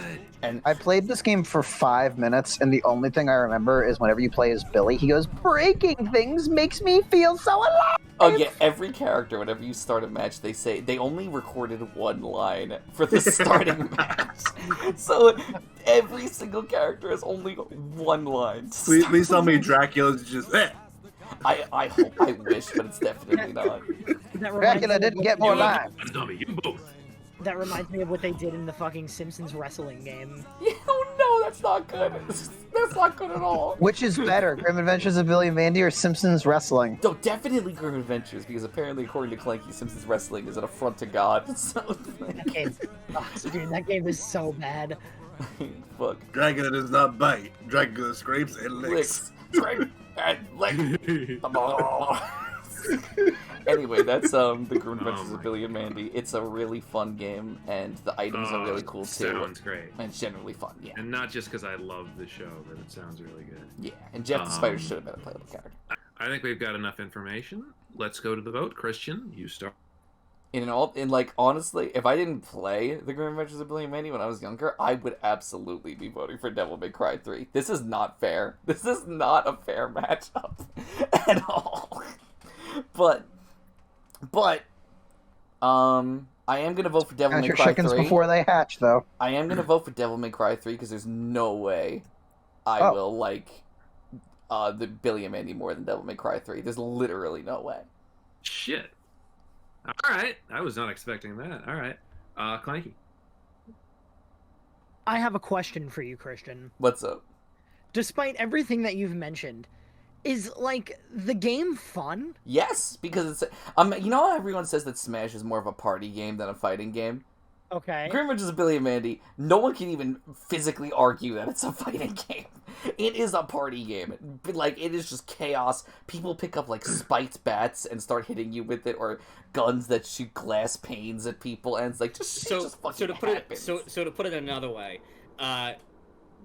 Billy and Mandy is to Smash what Smash is to Guilty Gear Strive. I guess so. If you put the pins in the maps and attach it with red string, then yeah. I mean, like, in the nicest way possible, I'd really have to play it to believe it, so I'm voting for Devil May Cry. Look, I voted for Devil May Cry, so don't think I have any confidence in that. That's true. Don't apologize to him. There. Mick. Devil May Cry 3. Graham. Billy and Mandy. Oh, fuck yeah, it's not a 5-0. Let's fucking go! Taylor. Grim Adventures of Billy and Mandy, I will come back for you in a different bracket. I vote for Devil May Cry 3. It's so true, though. But the game is great. Even if it dies, loses round one, we all have to acknowledge the game. I guess I'm just amazing. not very into, like, fighting games in general. Okay, and that's fair. Why you play But, Devil May like- Cry? There's lots of fighting in that fucking game. You know what, Christian? We're gonna be friends today, all right? There's a So lot of fighting in RPGs too. we've been on the same side so far of this pretty much except for one round. But like, then If the rounds just happened. Yeah, this is the only reason I was in that round because I like Sonic. again, I don't know what you're saying. You keep like going into a void, and I keep thinking you're dead. The next bracket is Mario Hoops 3-on-3, which is a Clanky pick, versus Vampire the Masquerade Bloodlines, which is a Graham pick. Who would like to? Finally, this game is on the bracket. I can go. Sure. Yeah, it's about, and like with Jurassic Park Alpha and Genesis, it's about time. That's actually Crash well, Bandicoot your time 4, starts and also So- Plants vs. Zombies. Vampire Masquerade is 80% of a good game.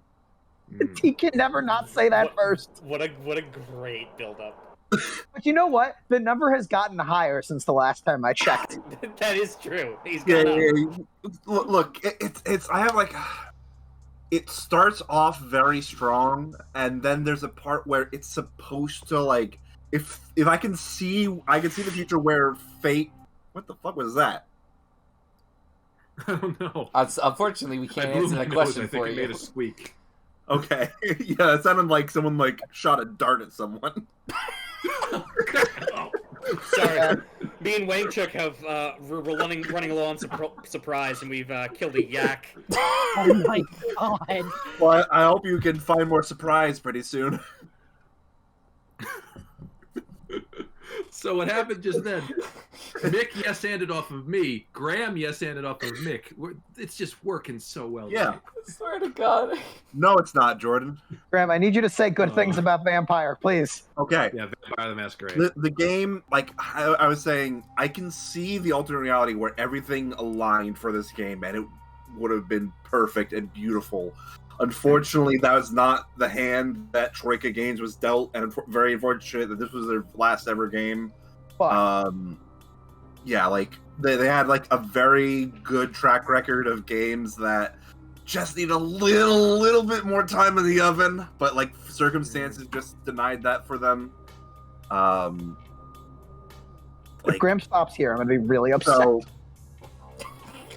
briefly go over And the that's enough time for Vampire. the round. Let's move on to Mario Hoops. So, Vampire Masquerade Bloodlines is based off of the TTRPG Vampire the Masquerade, where you play as vampires. There are different vampire clans you can join. There's the clan Toreador, who are like the hot vampires, which most of the time is like it's kind of a given because all vampires are hot. But you That's also a- I have beg to differ. well, You need Can to I help- Graham, need to can I- quickly move on to the Nosferatu ones to Graham, to can- back up that statement. Yeah, no, Graham, Dracula's can beauty, I- beauty can I is in help the you eye out? of the beholder. Beauty is in the eye of the beholder. I mean, it's I'm not sorry, watched. Graham, can I help you out with this a Oh little? yeah, and where's that Nah. podcast, Graham? No. No. I got this, Taylor. I got this. So you have Toreador. You also have the Bruja, who are like the more like fighter, anarchist vampires, and then you have Nosferatu, as mentioned, who are ugly vampires who you have to play the whole game in a stealth mode because no one can ever see your face. Then you have the Malkavians, Yes. who The fish are slappers.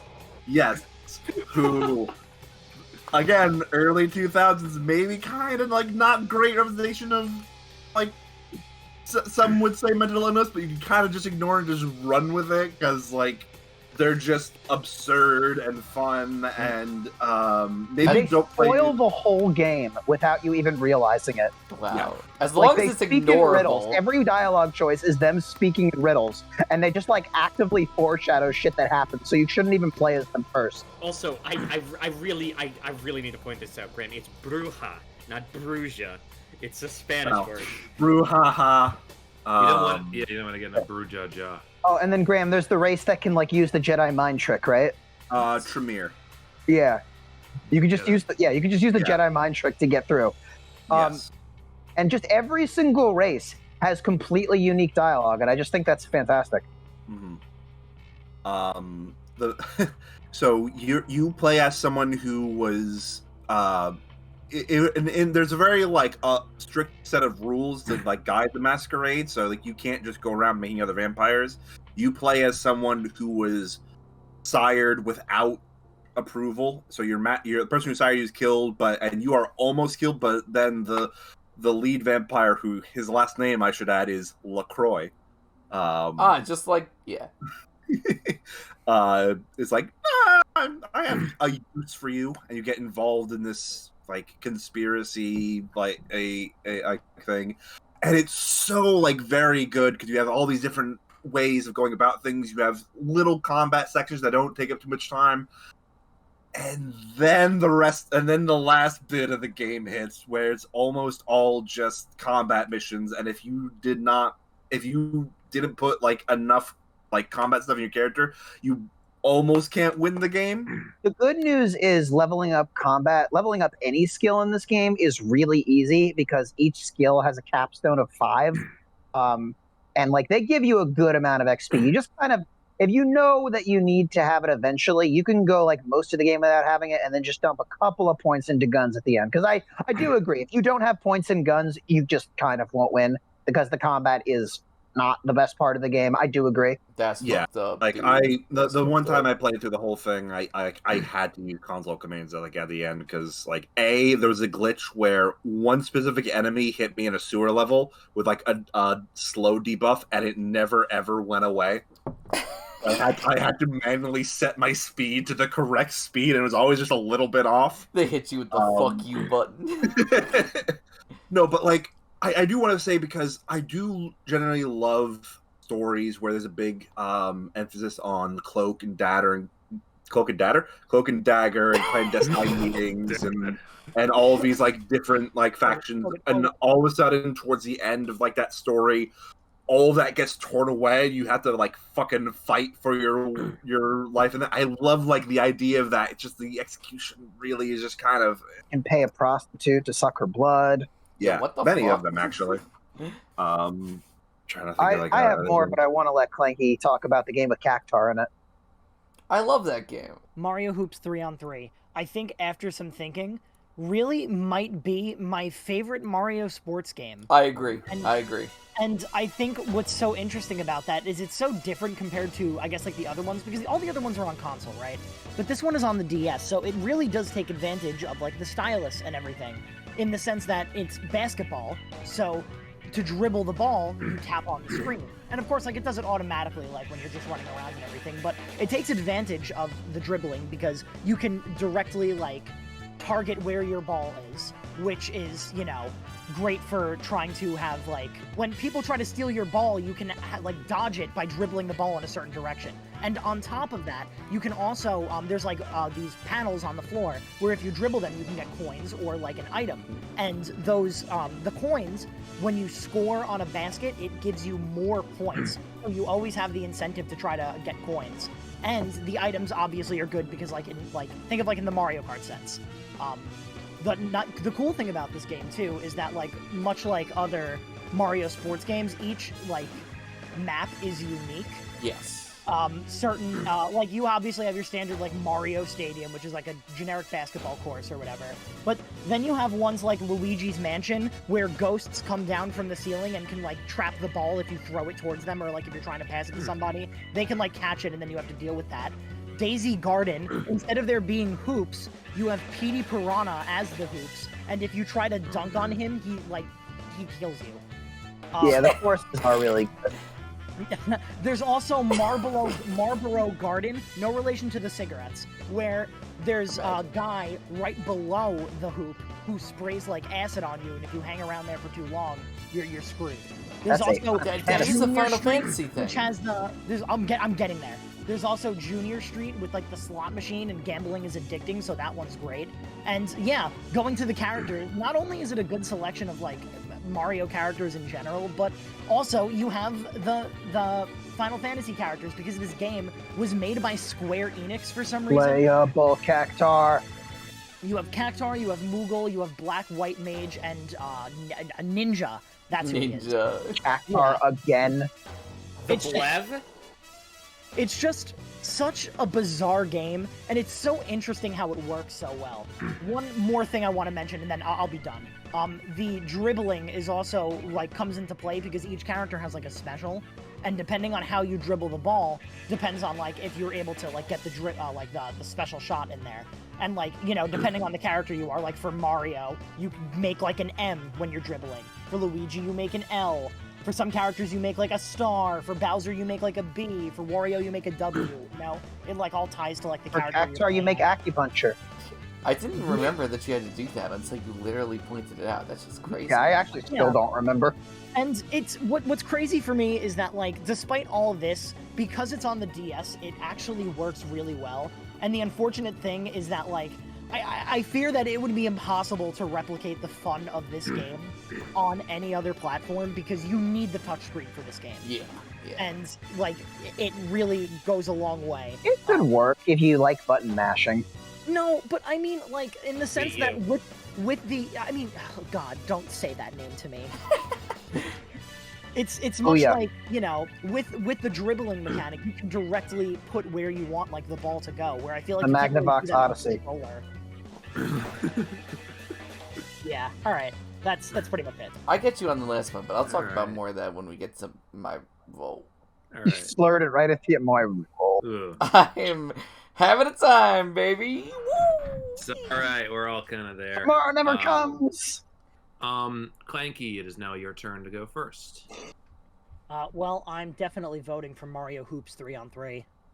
Excellent, Nick. As much as I actually just don't really like Vampire the Masquerade, I'm actually gonna vote for it because I don't know. A DS basketball game, Mario doesn't. It just that doesn't seem like my thing. Well, I tried. Sorry, the wind noises keep getting to me. Graham. Wait, no, wait. Yeah, Graham, right? Graham. Yeah. Graham, sorry. Yeah, deprivation. I'm gonna vote for Vampire the Masquerade. Bloodlines. Okay, stop doing that. Yeah, I really hate Uwu. Someone talking Taylor. furry language for the rest of the fucking yearlies. So here's the deal. They just I think Mario Hoops 3-on-3 is fantastic. As a from a strictly gameplay perspective, as far as what it has to offer, I think it's a little shallow. I think it only has tournaments, and Playable that could. Cactuar. I mean, yes, it's very difficult to argue against playable Cactuar. I won't deny you that. The other problem I have is the AI is either way too easy or way too hard, and there is no in between. I could actually. I played this all in a day, and I got to the final hard mode tournament, and they're just fucking relentless, and I just didn't want to deal with it. So I respect all the people who think this game is great because it really is great, and it is from an era where Mario sports games were good. But in the Vampire the Masquerade Bloodlines, there's a side quest where you meet a doctor who cut off his own arm and then later tries to kill you with his severed arm. Mm. So I'm going to vote for that one. You've really got to hand it to him. Fuck you. Ah! Go fuck yourself. God. It's funny because one of them might die of jaundice. Christian, it's you now. It's really funny because I probably wouldn't be voting for Mario Hoops 3-on-3 right now if it wasn't for the fact that Clanky lent me the game for like 2 weeks and I got to play all of it. So Clanky, you did this to yourself. I'm voting for Mario Hoops 3-on-3. Well, folks, we move on now to one of these games. I know is has been mentioned on previous Yearlies, and another one. Maybe briefly. We have Mario Remix. Yeah, I think the other one rings a bell too. We have Mario Remix Boss Edition, which is a Christian pick, versus Donkey Kong King of Swing, which is a Taylor pick. Who would like to go first? I propose that whoever has beaten their submission more times should go first. This is a rigged election. Oh, okay. Taylor, the time starts. I've beaten this game 75 times. Yeah. This is your comfort game. You've talked about it a lot. Yeah. You started the timer? No. Yes, I just did.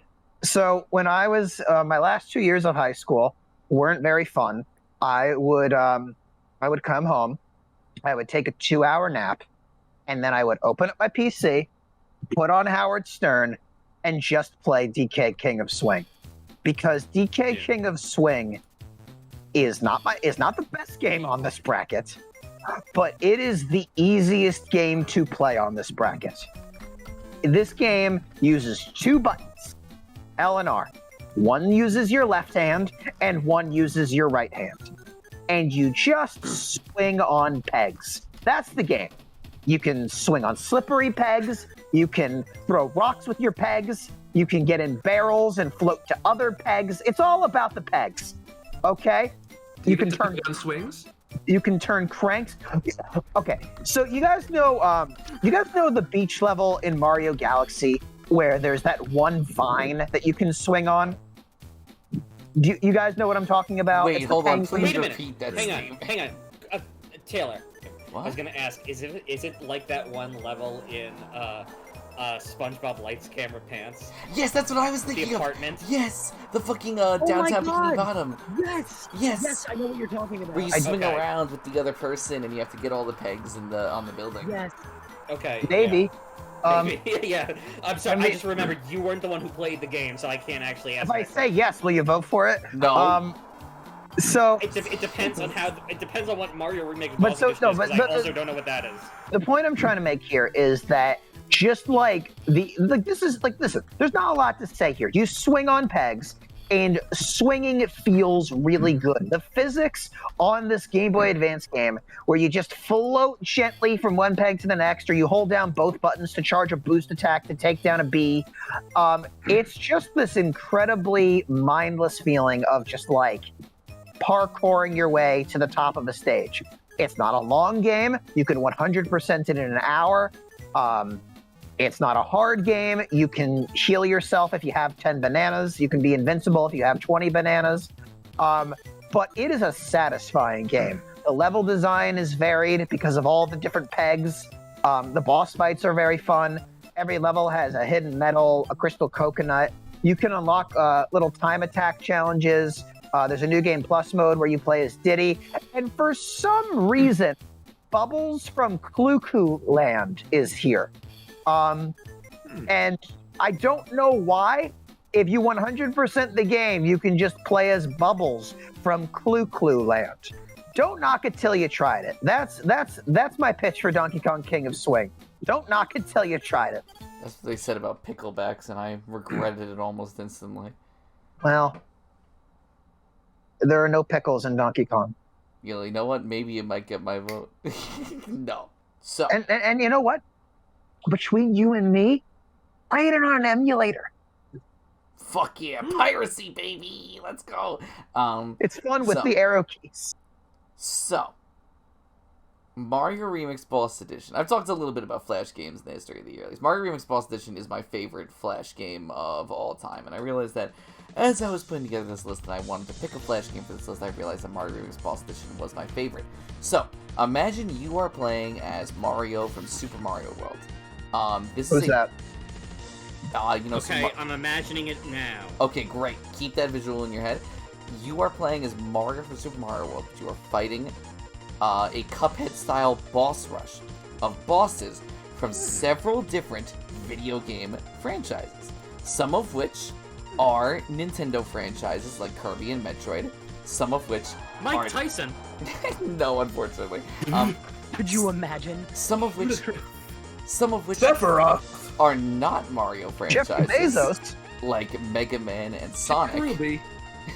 You can tell that the person who made this game had their favorites because they put in a lot of Kirby, Mega Man, and Sonic bosses. So you can tell they had their favorites. Basically, you fight all of these bosses as Mario. You jump on them. If you jump on them, it does damage to them. And that's it. You just play the fucking boss fight. And that's a fucking thing. But they play like they were in their original game. Crocomire shoots fireballs at you. Fucking Flame Robotnik shoots fireballs Bowser throws fireballs at you. Shut the fuck up. Dracula also throws fireballs on you Shut the too. fuck up. Magic Koopa, did he say? Mecha Sonic will just sort of slide Shoot towards you. fireballs and at shut you. the fuck Fucking kill all of you, I swear to God. I have a plan. No, but like I really do mirror a lot of what Christian says because I like played the shit out of this game. And I'm so happy Christian put it on here because this is, despite everything, it is like a phenomenal video game. Even like you can like say like, oh, it's a Flash game, but like I don't know, even if it is just a Flash game, like there's something about playing as like Mario World's Mario fighting like a plethora of different bosses from other games. Yeah. That's just, like, What if it was Mario Brothers 3 Mario, Clanky? Well, then it would be worse. if it was Mario Brothers 3 Mario, then we would not be having this conversation. Okay. What You makes said this it, good? Dante. What makes this game so good is the fact that you are fighting these bosses as Mario, like Mecha Ridley from fucking Metroid Zero Mission. You're fighting this boss that was originally made for Samus who shoots projectiles as Mario, and it's Like, hard as balls. And you dodge with these fireballs? Yeah, you have to dodge really. I'm going to fucking quit the Yearlies. So you literally dodge his fireballs and you dodge like his claws and shit like that, and it's like it literally works. But there are a bunch of bosses in here that are like wild cards, right? Like the Mario bosses, you wouldn't expect the Mario bosses to be like super weird. You'd think like Bowser and the Koopaling, stuff like that. No, you fight a Shy Guy. And the Shy Guy, like, has 50 different attacks. Like, he sets himself on fire and drops bombs and shit. And it's like, what the fuck? Why is this Mario boss so fucking weird? You fight, like, 8 piranha plants in one boss fight, and they all have different elements. The ones that Fucking shoot fire? crazy. Yeah, they shoot fireballs. They shoot fireballs, they shoot fucking water balls, they shoot grass balls, they shoot fucking everything at you. There's also... They shoot balls that are just Clanky's head? Like Clanky stated earlier, they have 2 Castlevania bosses, Dracula and Death. They have 2 wild card bosses, one of which is called Killer Coral, but it's actually a boss from Super Ghouls and Ghosts, which has a completely different fucking name. But in Mario Games boss, it's just called Killer Coral, and people who go onto like Ghouls and Ghosts like boss like compilations, they go, oh shit, it's Killer Coral, and it's like, no, that's not his fucking name. And then there's also the fight against Trouble Brune. Oh, there he is. From Dynamite Heady. Who obviously in the Japanese version is called Mariyama and has like a purple skin instead of like a brown cat skin. It's this cat that stares directly at the camera at all times and shoots projectiles at you. It's from Dynamite Heady. It's great. And yes, Can I share a story about Yes. Can I share a story about Trouble Brune? yes, Only if fireballs are involved. yes. Unfortunately, no. But back when me and Christian were kids and we first played this game in like 4th grade or something, I had a dream one day that Trouble, because alright, so to visualize this, Trouble Brune is like a cat directly staring at you, but his body and his arms and legs look like sausage links. like I don't know how I have played the game.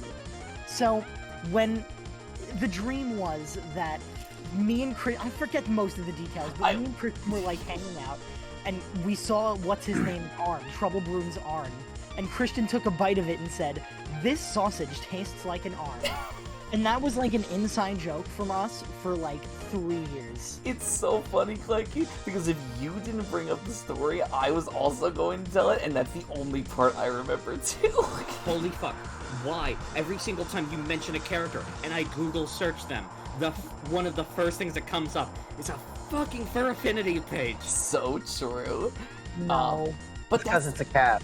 that's so to summarize Mario Remix Boss Edition, they take these incredibly complex bosses from many different franchises and allow you to beat all of these bosses by simply jumping on them. And you would be very, very surprised at how intricate this makes a combat of a boss fight where you can only jump on something. And that makes it super duper interesting. There's some mini games, there's power-ups, but I don't fucking care. Whatever, that's the game. What kind of power-ups? Fire Yeah. flower? Ice Flower, and a mushroom. The Ice Flower is great for the Super Mecha Sonic boss fight because they decided that they wanted to make another Mecha Sonic because they were so Because you can infatuated counter with the first fireballs. Mecha Sonic. And they were like, oh, if you have the Ice Flower, the fight is just fucking useless. Like, you just use the Ice Flower, and he's Super Mecha Sonic. You just die, you just Ice Flower, petrify yourself, you don't get damaged by anything. And then Super Mecha Sonic becomes regular Mecha Sonic, you just jump on him, and that's it. That's the whole fight. It's fucking whatever. Anyway, that's Mario. Yeah, that's Mario. That's a me, Mario. So now you're all going to vote whose nostalgia game is better. Can I go first? I need to take care of something. Hang on. Oh no, the wind. Oh. Are you in a cave? No, it just kind of cut out. I think. Okay. Anyway. You sure you're not in a cave? Yeah, I'm sure. I'm sure Clanky can vote for Really, go you're vote fast positive you're enough. not in a cave. I'm voting for Mario Remix Boss Edition. I'll be right back. Okay. Christian, I have Okay. some excellent news. Oh, very nice. I'm Yeah. voting for Mario Remix Boss Edition. This is the Yeah. day of days. Graham. With much love and respect to DK, Sultan of Swing, I'm voting for Mario Remix Boss Edition. Did you say DK Leave Sultan Dr. of Swing? Streaks out of this. Yeah. So true, so true. Yeah. Sultan.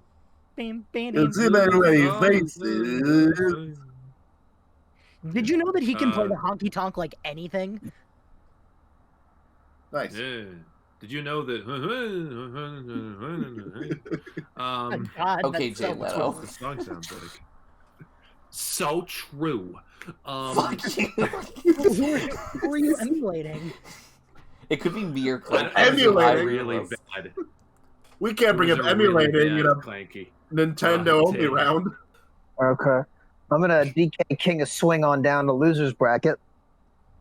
I tip my hat to you, DK King of Swing. Great. Wonderful game, you.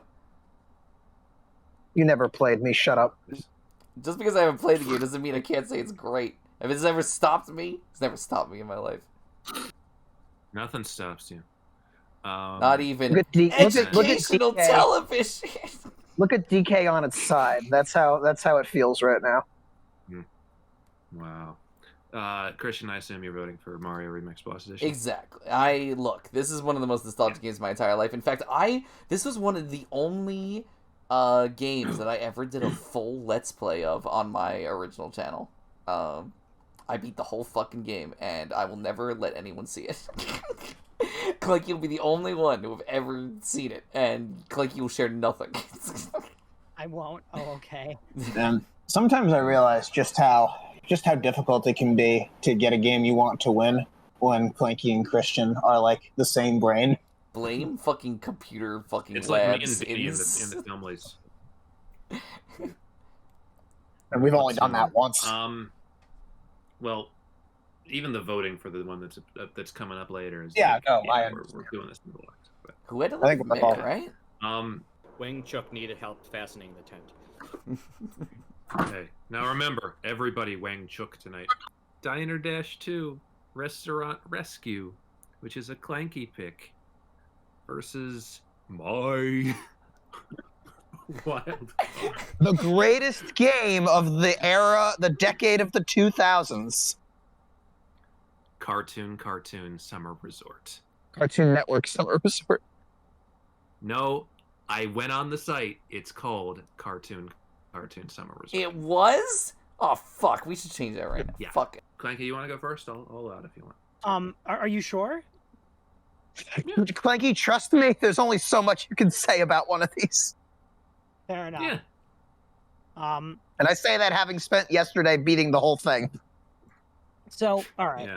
So, Diner Dash 2 is like a management game where you go around serving people food, taking their orders, doing things that a waiter does. It's there's not really much to say about it, but it's just like a very fun game. Like, it's very solid. If you like time management games, it's definitely like the game for you. And I would argue there's a lot of Diner Dash games. I would argue that Diner Dash 2 gets it the best. Like, it's just the most solid gameplay loop. There is a story where, like, Flo, who's the main character, is apparently, like, so good at being a waitress that, like, she can save restaurants single-handedly. So she's going around saving these other restaurants that are being threatened to be bought out by big restaurant. I don't really know Fucking exactly. Big corpo coming Oh in. no, it's big restaurant. Yeah. And You guys then- don't understand. The prefacing an industry with big is one of my favorite bits. Yeah. Yeah. Yeah. So Eventually, Big porno. after saving Hey. all four of the mom and pop shops, you go to save Big Restaurant itself because it's doing so poorly. And everyone smiles and has a great time at the end. But yeah, In the first game, you become God. yeah, well, and then Flo decided to settle Is that a down. Katamari game?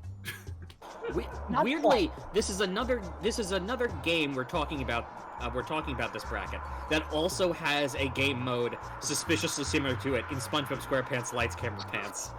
Yeah, Oh, it wow. is. Except like only half of that lights camera pants because you don't cook any That's of the true. food. Yeah, that's Uh, that's a different I- that's a different mini game. Yeah, I yeah, really- yeah.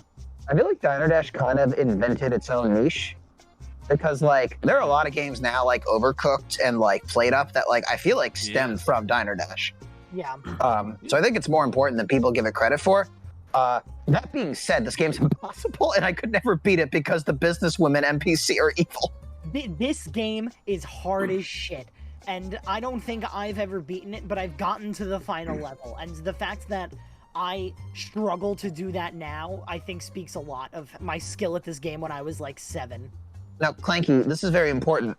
Where do I play this nowadays? You have to go. Oh God. I think I have a ROM. I think I have an illegal emulator of it, so I can give it to you if you'd like. I'm fucking arresting Clanky, you right now. I don't emulate, so I am incredibly offended that you said that. And if there were any government agencies listening to me right now, I just want to let it be said that I don't emulate, and saying that I should emulate DK King of Swing was just a cover, okay? So, Clanky, I'm going to report you to the emulating authorities. Clanky, send me that emulator a little later. Why'd you put me on blast other like that? game's on the I emulator. whispered it to you. They weren't gonna hear us. That's the thing, Clanky, they're always listening. Fuck sending a lawnmower pad. I've been wearing a wire this whole time. I'm sending the Nintendo Ninjas to your place right now. You are going to be arrested in 3 minutes. I'm getting arrested by Nintendo for pirating a Absolutely. Diner This is a crime worse than murder. My Nintendo. Look, if Nintendo could, they would. You're not wrong. Yeah. Listen, this year, Wizards of the Coast hired Pinkerton Hitman agents after someone because he had Magic the Gathering cards. Okay, that's Yeah. fucking hilarious. Oh my god. All right. Well, that's it for Diner Dash 2. Time for Cartoon. Cool. Right. So, I've talked a lot about not really having that much of a video game playing background. I got my first PS2 when I was maybe 12. Played whatever games were around. Didn't really get the big, expensive, oh my god games. Most of the game playing I had in the 2000s in my childhood were Cartoon Network Flash games. There are a million I could have chosen from to fill out my spot here, but I wanted to do this one because I think I played it the most. This is a game where you play. It's a 4-part game where you basically you go around this sort of summer resort where you meet all your different Cartoon Network characters, and you go by the cabins, you go by the tennis courts, you can rent a boat, and you can go by all the islands, and you get to talk to all of them. You play as 4 different rejected cartoon. That's exactly what I was gonna say. Like this must have been the Cartoon Network rejects. They did not make it to series. These are 4 characters that no one remembers, and these Uncle are Gus. you play as them. Prickles. They are long hair, I think is the other one. Yeah, they're not memorable characters, but you get to talk to all your favorites. Powerpuff Girls, Johnny Bravo, Ed, Ed and Eddie. They're all there. I think. I don't think. it is- Okay, go ahead. I'm sorry. only Double D is there, not Ed and Eddie. Yeah, that's what I was gonna say. Members from all of those shows, and Cow and Chicken and Mike Lewinog and things like that. IR Baboon. Yes, IR Baboon is great. And so basically you have a mission to go about in all 4 of these. In the first one, you have to fix a leak in the pool and have to find out all these things to clog it up by talking to all these people. The mayor, I think, gives you the most ridiculous things, the mayor of Townsville.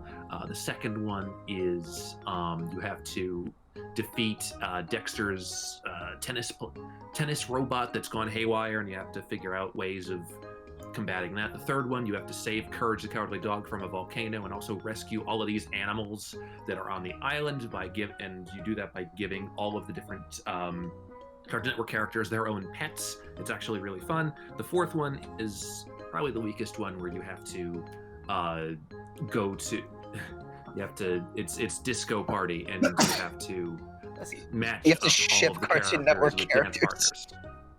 Yeah, it's the weaker one, but even in all of these, there are just you get to see like really cool parts of the resort and the island. You get to talk to all of these characters and trade things with them, and they'll find this and they'll give you this and they'll help you with this. And sometimes you're doing like little side quests and B missions. It's really fun. It's pretty easy to play. There's not a lot to it, which I think is what's probably going to keep it from really like dominating. But it is a fun comfort game that I can play. That I've played a million times. It's one of the many Cartoon Network Flash games that has been emulated. It's on a server on another site. It's pretty easy to come by, and the good people that remember this game have remastered it. It's still in pretty good shape. I think it sans the music it had. But this is a really fun game. It's not perfect, obviously, and I like the little minimalistic art style and small gameplay kind of thing. But it's a nice, fun game that is everything you need in a little summer relaxation sort of Flash game. Can I piggyback a little? Because I just spent yesterday playing the Yeah. whole thing again for the first time, because I Yeah. also played this game a million times as a kid. So when Jordan pitched this, I was very excited because I was never gonna get to play this game again. I thought that those days were behind me, and when I turned the game on, I'm like, Yeah. oh yeah, dude, it's the summer resort music. Oh, I remember the summer resort music. And then I remembered that the summer resort music is the only song you hear for the entire game. You just hear the Yeah. same I 10 usually seconds muted song it. loop for the whole da da da da da da da da da da da da Okay. And Yeah, muted. I actually really love the trading element of the game. Like, it's not point and click so much as it is give thing to thing to thing to thing, which was like a very Flash thing to do. They made the Zelda Flash game a while back called The Lampshade of Darkness that I really liked playing as a kid. And like, I just remember like, dude, you can fucking ship Blossom and Double D together, and that's like fucking crazy. And Buttercup and Dexter. It's weird. It was really weird. But like, also, this game controls like ass. Like they somehow fucked up the movement. The hit detection is so bad. You just keep bumping on things, and like you'll keep accidentally talking to NPCs and get stuck in their text box. And, like, it's not comfortable to control. You have to really know what you're doing. And like, you learn to live with it. yeah, I know. Like, listen, I played the whole thing because, like, I'm nostalgic for it and I had fun. But, like, also, some characters are really in point. Like, Courage is freaking out all 4 episodes because Mojo Jojo is terrorizing him. So you have to, like, give him disguises and, like, help him out. But then there's, like, characters like Double D who acts nothing like Double D. He's, like, this cool, rad kid who's like, dude, if I had a groovy necklace, I'd be the coolest kid at the party. Oh, man, dude, if I had a pet chameleon, I would scare the piss out of Dee Dee. And I'm like, who are you? Who are you? So it's like, if you are not nostalgic for this, you like, your mileage may vary, but I mean, I'm very nostalgic for this. Yes, and it's very nostalgia based, but at the same time, I wanted to put out something I liked, and even if it doesn't go very far, I still like this game. Also, one more very fun element of this game that I've always liked: in all 4 of these levels, there's something you need to find that involves going to a part of the green of the grass and moving the fountains, and there's a sign that progressively says, don't move the fountains. I think the second one says, for the love of God, do not move the fountains. I think the 4th one is, fine, move the fountains, see if I care, I quit. I quit. So it just progressively gets more frustrated. It has that sort of Cartoon Network writing edge, which I kind of dig. And the mayor So, loses something every game. Yes, always loses something, which is very fun. You give Dee Dee a pet Also, rock. yes, then also the kind of thing where if you encounter a crab, it can knock you back to a random part of the map, mostly just as far away as from possible to where you need to go. So it's a fun game. I like it. I just wanted to talk about it, really. Does anyone have any more questions about this game that Taylor and I have pitched? I don't think so. If you guys want to know how the music goes, I think I just heard it. I Yeah, think you probably sure? we're gonna get a general I'll idea. hear it Is eventually. my It'll be favorite fucking Cartoon Network Lovecraft. character Andrew WK in it? Oh, what a No, wonderful this was character. pre-Andrew WK. Surely This was, humans like, still lived in the 2001. sea before Andrew WK. But can we build, destroy? Is the question. How many But why no fireballs? models? I Alright. don't know, dude. We What should- would happen? Let's go to the vote. We still start with Clanky. Diner Dash 2. Mick. Diner Dash 2. Graham. Resort. Taylor. I kind of want to know what Christian is going to vote for, but if I'm being really real, Yeah, you can be honest. if I hadn't played Summer Resort yesterday, it might be different, but I kind of want to go back to Diner Dash 2 a little bit more right now. Yeah. Fair. Da-da-da-da-da-da-da-da-da-da. You could just mute your. Anyway, and Christian for posterity. Yeah, for me, How this can I do is- that? This is a repeat of round 1. I don't really want to play either of these games, but Oh, one of them has Cartoon Network in them, so I'm gonna vote for that one. I could have Thank you. let Alright, Cartoon Jason. Network win. You could have, but it's okay. I mean, this is not a hill I'm really gonna die on. It's like, all right. you know, Now it's the a fun music game is to sad. like, you know. Da, da, da, da, da, da, That one da, fucking pirate song from Planet Coaster. Oh my god. All right. The final bracket of the first round, we have the original Animal Crossing, which is a Clanky pick, of course, versus Ty the Tasmanian Tiger 2 Bush Rescue, which is a Mick pick. Who would like to go first? Before either of them go, can I ask Mick a question? Sure. Is it about how he rescued his bush? I have to ask Mick a second question. Yes. Alright, yeah.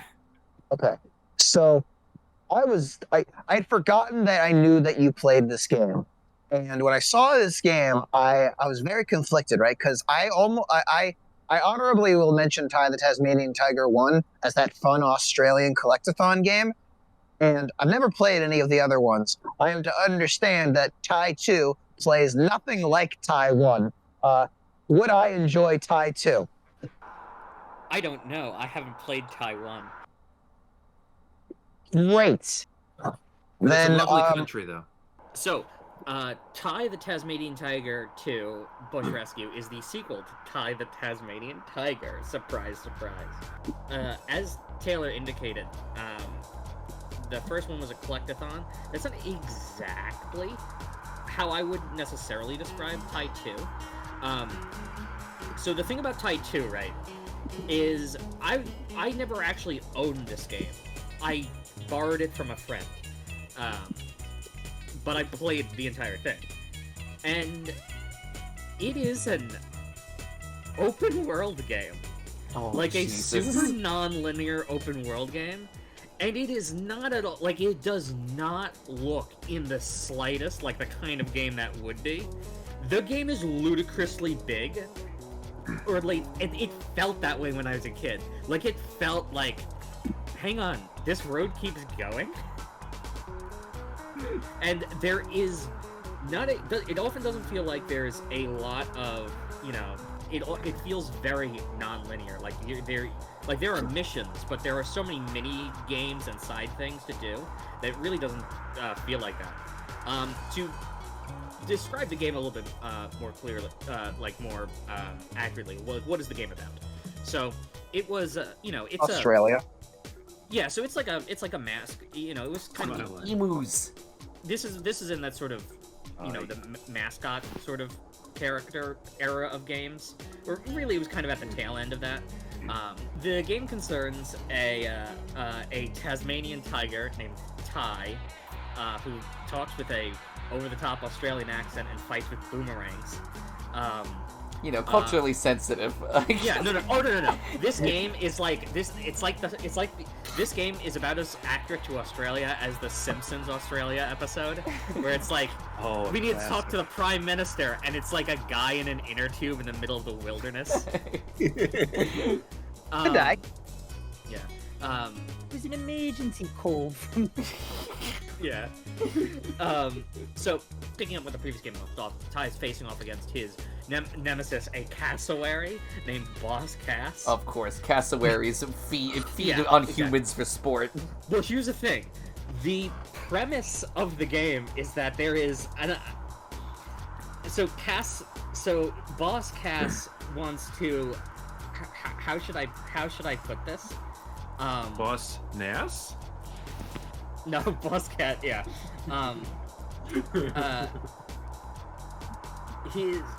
His like motivation is to like get rid of warm-blooded animals. And the like Dr. Nefarious method. kind of, yeah. And so he kidnaps like koalas and shit and like turns them into these bizarre bird lizard hybrid monsters.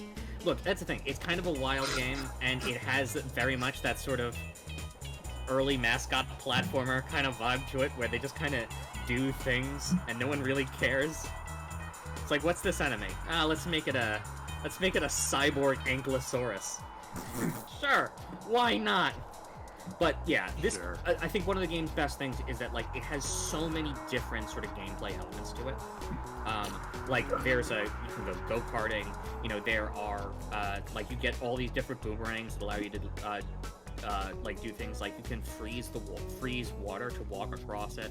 You know, there's like really sort of like kind of non-linear puzzle solving. You can have grappling boomerangs that you can use to like swing from things. You can get into like there's mech combat in it. No, shut your fucking mouth. I'm not joking. There are mechs. This is bullshit. That's the thing. Talking about this game makes you feel crazy. There is a computer called Nut. I thought he was going to say more. No, it's called Nut. Yeah. N-U-T. Nut. I've already gone over, so I think I'll cut it there. If you have any other questions, though, feel free to. How many fireballs can you throw?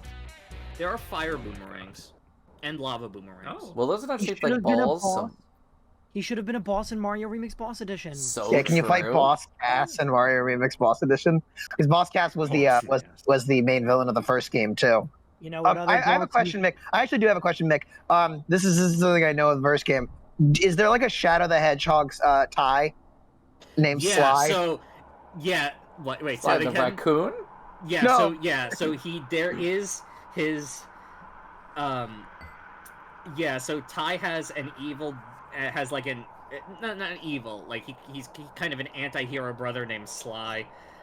Yes, Sly does return. It is in this game as well. That's crazy. You already have 3 fucking games. Why they have to I'm put it gonna in this level one, you, too? Mick. I already knew that. I just wanted it to be on the record. Yeah, no, the like returning characters, Ty's girlfriend Shaza the dingo, because of course her name is Shaza. There's Ranger Ken the Tasmanian devil, Duke the kiwi, and Morita cockatoo. Clanky, tell me why I should play the original Animal Crossing over every other Animal Crossing. All right, so I know what this crowd is like, so I'll keep it as brief as possible. The reason why I like Animal Crossing for the GameCube, probably better than any other Animal Crossing, is because in this game, it gives you the harsh reality that sometimes life just kind of fucking sucks. You get here, and of course, like many Animal Crossing games, you have to start by doing a job for Tom Nook. And in other games, it's like fine, but or like it's annoying, but it's like doable. In this game, it's like almost kind of tedious.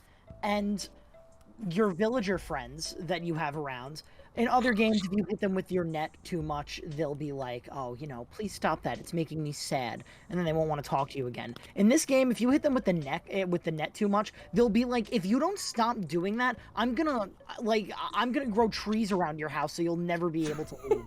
This game is so brutally honest with its depiction of like the other villagers and like just how life is great sometimes when you're just blissfully doing whatever, but you're also, but also sometimes it can be a little bit tedious.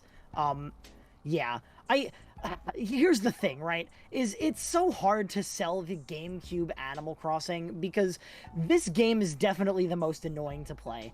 And if you ask anyone, this is probably the Animal Crossing that they like the least because it's just, there's just not much to it when every other Animal Crossing adds so much more. And like, deservedly so, but still, I feel like this game does have value for like its inherent like, for like the pluses that it has with its villagers and its structure and everything. I think you are leaving out the one thing that might incentivize someone to play this over some other Animal Crossing games, although I know it's not the reason you would choose it, and that's that there are playable NES games in it. Yeah, I mean that's there, but like you don't really. My thing is like you don't really get those like organically anymore. They were supposed to be like you enter this code from Nintendo Power Magazine and you get one free NES game, and like obviously all those codes are just online nowadays. Also, all of those games are fucking horrible. So why would you ever want to play those? Excuse me, Christian.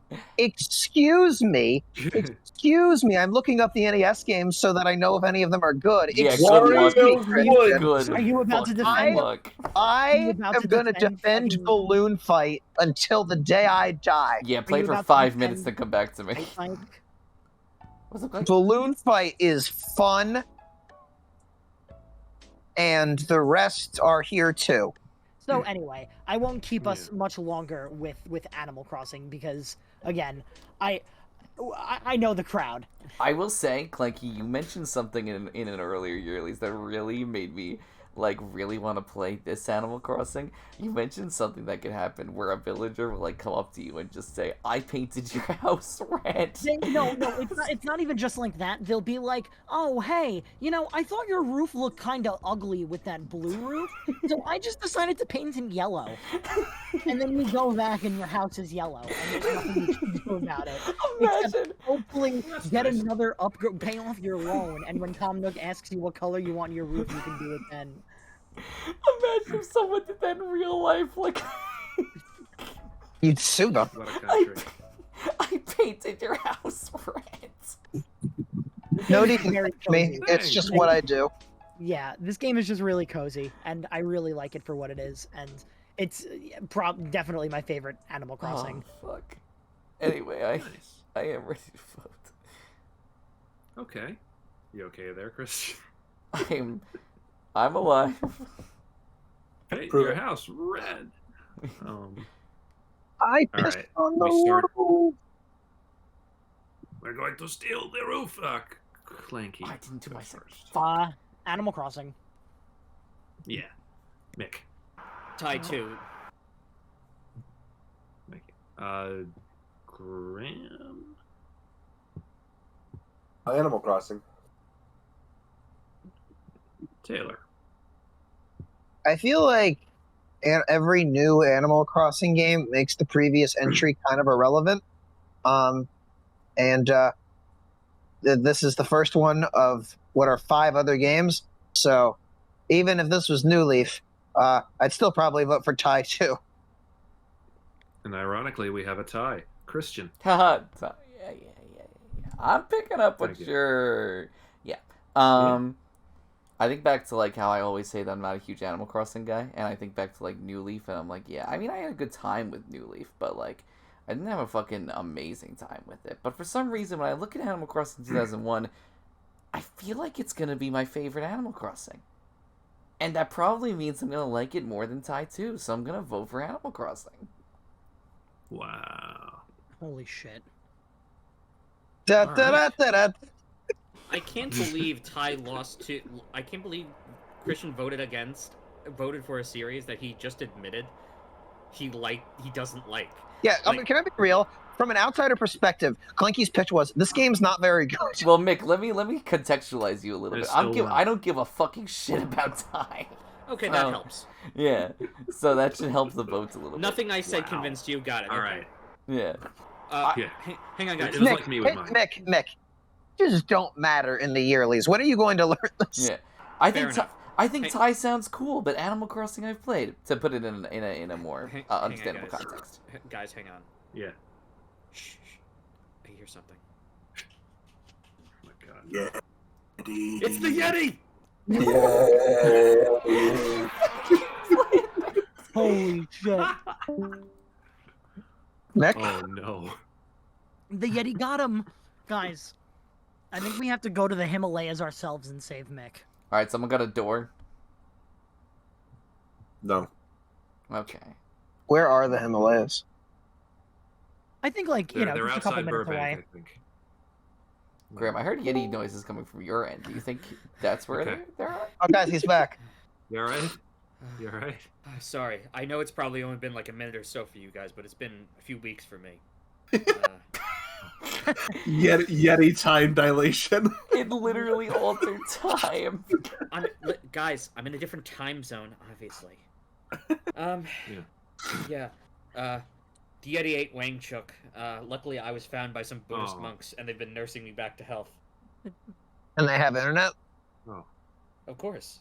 Yeah. The Wi-Fi password is They're not Shambhala, savages. if you're ever here. What's the Wi-Fi password? Oh, man. Shambhala. Shambhala. It is strange you don't have any ambient noise It's a where you are Doctor right Strange now. reference. Oh, That's can you okay. I hear- prefer that. I think that they're living and thriving without ambient noise. Anyway, Mick, before you got attacked, I was saying, I respect Thai, but Animal Crossing just sounds a little bit cooler to me currently, because I've played an Animal Crossing game. Okay. So, I was a bit harsh to Thai earlier, and thus I apologize, because I don't want to be that harsh to a game that you clearly like. 2 minutes ago. Yes. Alright. Okay. Losers round 1. Prototype versus Wario World. I just like to add Yeah. it on the back of the box of Wario World. Wario is telling you that you better be ready to play his game, and at the end of his statement says if you don't play the game, he's going to beat you up. I can fight Mario. I can fight Wario. He's 10 feet tall, are I you can sure? Yeah, I can take Wario. Yeah, I'd be able to take him. Wario! Dude, Wario will crush you with his hands. Wario is gonna win. No. This guy's about to Oh, jack off. I missed! Oh my god! I smell a cheat. Excellent. Wait, that's a wrong thing. No, I Mario's could be nice. Wario. I'm just better than Wario. You're just built different yeah, than actually, Wario. Different than Wario. We start now with Mick.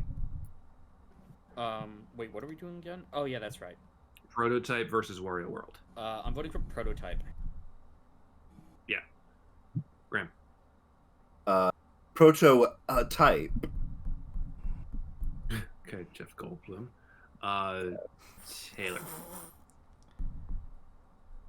Well, I hope that Christian and Clanky are as good as their word, Wario World. Christian. I wonder if on the back of the box or prototype it says game actually coming out next year. I'm voting for Wario World. All right, all tied up. Clanky, what you doing? Wario World. Damn. Ooh. Sorry, Graham. All right. Zeno Clash versus the Grim Adventures of Billy and Mandy. Remember, it's the What show, about not the show? game. It's the No, show. it's the game. You're not voting the against the show. You're voting against the show. It's the manual for the show. That's The Grim Yes. Adventures of Billy and Mandy manual. In the premiere of the Grim first of the Adventures pilot, of Billy. Guys. Grim Adventures of Billy Emanuel. in the pilot of the show, they gave every viewer a manual for the show. yeah. Well, all right. Can we have the Worst winner of the bit. manualies? Oh. The worst bit we've ever had. We've had way worse No, bits. I love it. Did you say Mick? Yeah, I did. Yeah. Xenoclash. Graham. I love the people singing in the background. Yeah. Sorry, I'm I not was gonna interrupt Nice the touch. crowd. Grim Adventures of Billy and Mandy. Taylor. Billy, it's our adventure game. Christian. Play that fucking music, Grim boy. I'm voting for Grim Adventures of Billy and Mandy. Clanky for posterity. Grim Adventures of Billy and Mandy. 4-1. Sorry, Meg. That hurts. Doesn't seem to hurt the people behind you. I mean, it All hurts. right. It doesn't hurt nearly as much as this Yeti wound I now have. That's a physical Fair. wound, Yes, for the sure. wound. Maslow's hierarchy of needs, if you will. And besides, I lost Wangchuk, my best friend. Sorry, Christian. I forgot he was dead. The Yeti ate him. I didn't remember. Damn. After the Yearlies done, let's hold a funeral. What do you think they're singing about in the background? You're doing the Yearlies during a funeral? Some friend. That's fucked up, dude. All right. Mick, I thought I told you never to cut to the funeral. I didn't cut to the funeral. It wasn't my The fault. funeral cut to us. Oh my god. Mario Hoops 3-on-3. Nick, versus you gotta go, DK please. King of No, Swing. Nick, turn it off, please. Tell Taylor, the we're monks that respecting we're the dead, trying to- okay? I respect the dead. I just disrespect the ritual. Oh, The people watching this are going to be bothered. Nick. What are we doing? Oh, Mario Hoops 3-on-3. Yeah, fuck it. I'll give it to Mario Hoops 3-on-3. I don't know why I am, but I do. You It's are what okay. you are. 'Cause fuck Graham, DK King of Swing. Taylor. I love Cactar. I love Cactar. I love Cactar. DK King of Swing. Yeah. you're reciting it like a mantra. I had to be Well, strong. Given the theme. Christian. Well, this fucking sucks. Mario Hoops 3-on-3. Which means it's down to Clanky. Which means goodbye, DK. Yeah, I'm sorry. I'm voting for Mario Hoops. Listen, I almost didn't put DK King of Swing on here because I played it last week when I had a bit of a rough week, and I'm like, this game is very important to me, but I don't think it's as good as I remember. Don't But let like, it's just very important to me, don't and it let still feels. That's Yeah. fair. yeah, don't That's let the fair. fucking Yearlies fucking sour you on this game. Like fuck, No, yeah. it's not. Yeah, It's not the Yearly's fault. I mean, it's like I hadn't played it in so long, and then I fired it back up, and I'm like, "Ah, this is great," but like, I haven't played it since I put it on my list, and I said this is like my 30th favorite game of all time. I'm like, this is not my 30th favorite game of all time. Yeah. It's like when I put But, like- Glover as my 14th favorite game of all time. Oh wait, I Or still do Spore that. is your 12th. Shut up, Spore's fucking a bitch. You know what? Just go to the next vote. Just go to the next vote. Yeah, all right. Well, and now it's time for my similar-ish problem to you here, Taylor. Cartoon Network Summer Resort, or Cartoon Summer Resort, versus Ty the Tasmanian Tiger 2 Bush Rescue.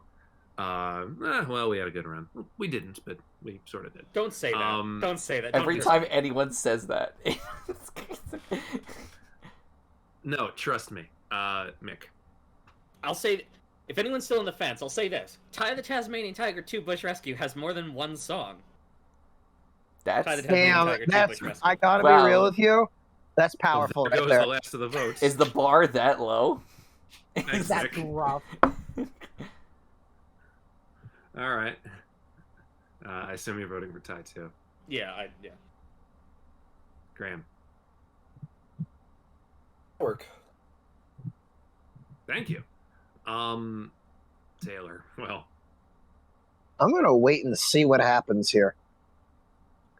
oh, okay. Christian.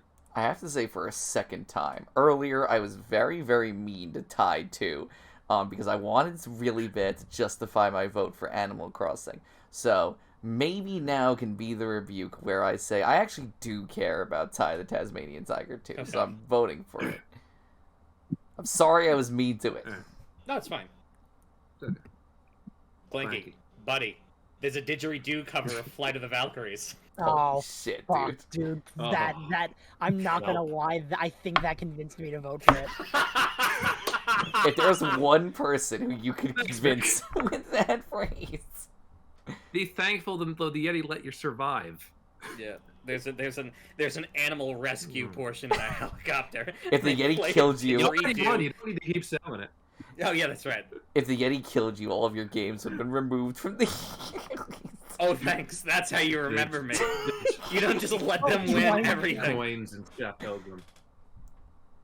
Taylor, it's now a posterity vote. It's 3-1 tie.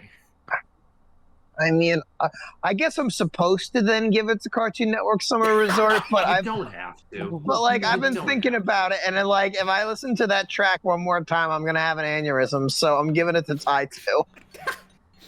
Does your computer not have a mute button? Look, Jordan. It's not about whether or not it has a mute button. It's about playing the game authentically. Just play the game on mute. Yeah, the game. about The way I play it sending a authentically is message. using the fucking mute button. Then I'm not playing the game correctly. I'm not immersing myself in this tropical resort. Because, like, Damn what's right. going to happen after it goes da da da da da da da da da da da? Maybe a different note will play. Maybe the game will become a horror game and it will get twisted and start playing backwards and tell me to kill my parents. Okay, that'd be pretty like funny. like DDLC. No, that's Funny? it's not as good as DDLC. The word you use is funny. Yeah, that'd be fucking hilarious. He's talking Sonic about dead parents and and the you're laughing. Secret Rings versus Jurassic Park Operation Genesis. Don't cancel me, boy. please. We start now with Graham, and I know what he's voting for. Mark Operation Genesis has tornadoes in it. Oh, you sold me. Yeah. I am a weather The fanatic after tornadoes all. will just come out and fuck up even though you're in a tropical island. Sure. Jurassic Park Is there Operation more than Genesis. one track to the tornadoes? Alright. Taylor. Sometimes lightning will strike on your hot air balloon, and you have to go rescue your guests, or you just leave them die. Graham, I'm- I haven't Would seen you that say- part of Wizard of would Oz. you say that Operation Genesis is a tycoon game? Yes. I vote for Jurassic Park Operation Genesis. Yeah. I mean, it's the only game. It's the I only was gonna game say, here. like, so. there's any universe in which you would vote for Sonic and the Secret All Rings. right, you know, like, I'm gonna just say this because we have some time. I'll abandon the bit for a second. I played a lot of Sonic and the Secret Rings. I bought the strategy guide for Sonic and the Secret Rings. I paid full price for Sonic and the Secret Rings. I learned that you can play your Wii remote on the side for Sonic and the Secret Rings. Granted, it took me a few playthroughs to realize that you had to play it on the side, and that might be part of the reason why I had such a bad time at first. But then the controls still sucked, and there's an ability to unlock better controls. But So Make what- Beliefs Reborn. Make Beliefs Reborn is great, and Mick, if this was just a short film of the Arabian Nights storyline, I would be right there with you. The story is the best part of this game, but holy shit, the mission structure of this game is so bad. They don't tell you how to collect the rings. You just unlock, like, every world has like 70 missions, and 5 of them aren't necessary. But the game won't tell you which of those missions are necessary, so you'll just do a bunch of bullshit. Don't collect rings, speed break, collect pearls, don't hit pots, collect the dinosaur eggs, and they're just like all over the place in terms of difficulty. Also, there's a Mario Party minigame mode that nobody talks about. Yes, just like in Assassin's Creed. It's weird. Like, there were so Christian. many parts of me that wanted to love this game, but it's so hard to love. I have a very easy time of it. Now, Taylor, it would be so funny if you voted for Sonic and the Secret Rings. Please be the one. Please just do it. I'm begging you. I'm so I already tired. voted for Operation Genesis. You can voted take for it. Operation Genesis. And may I just further add? I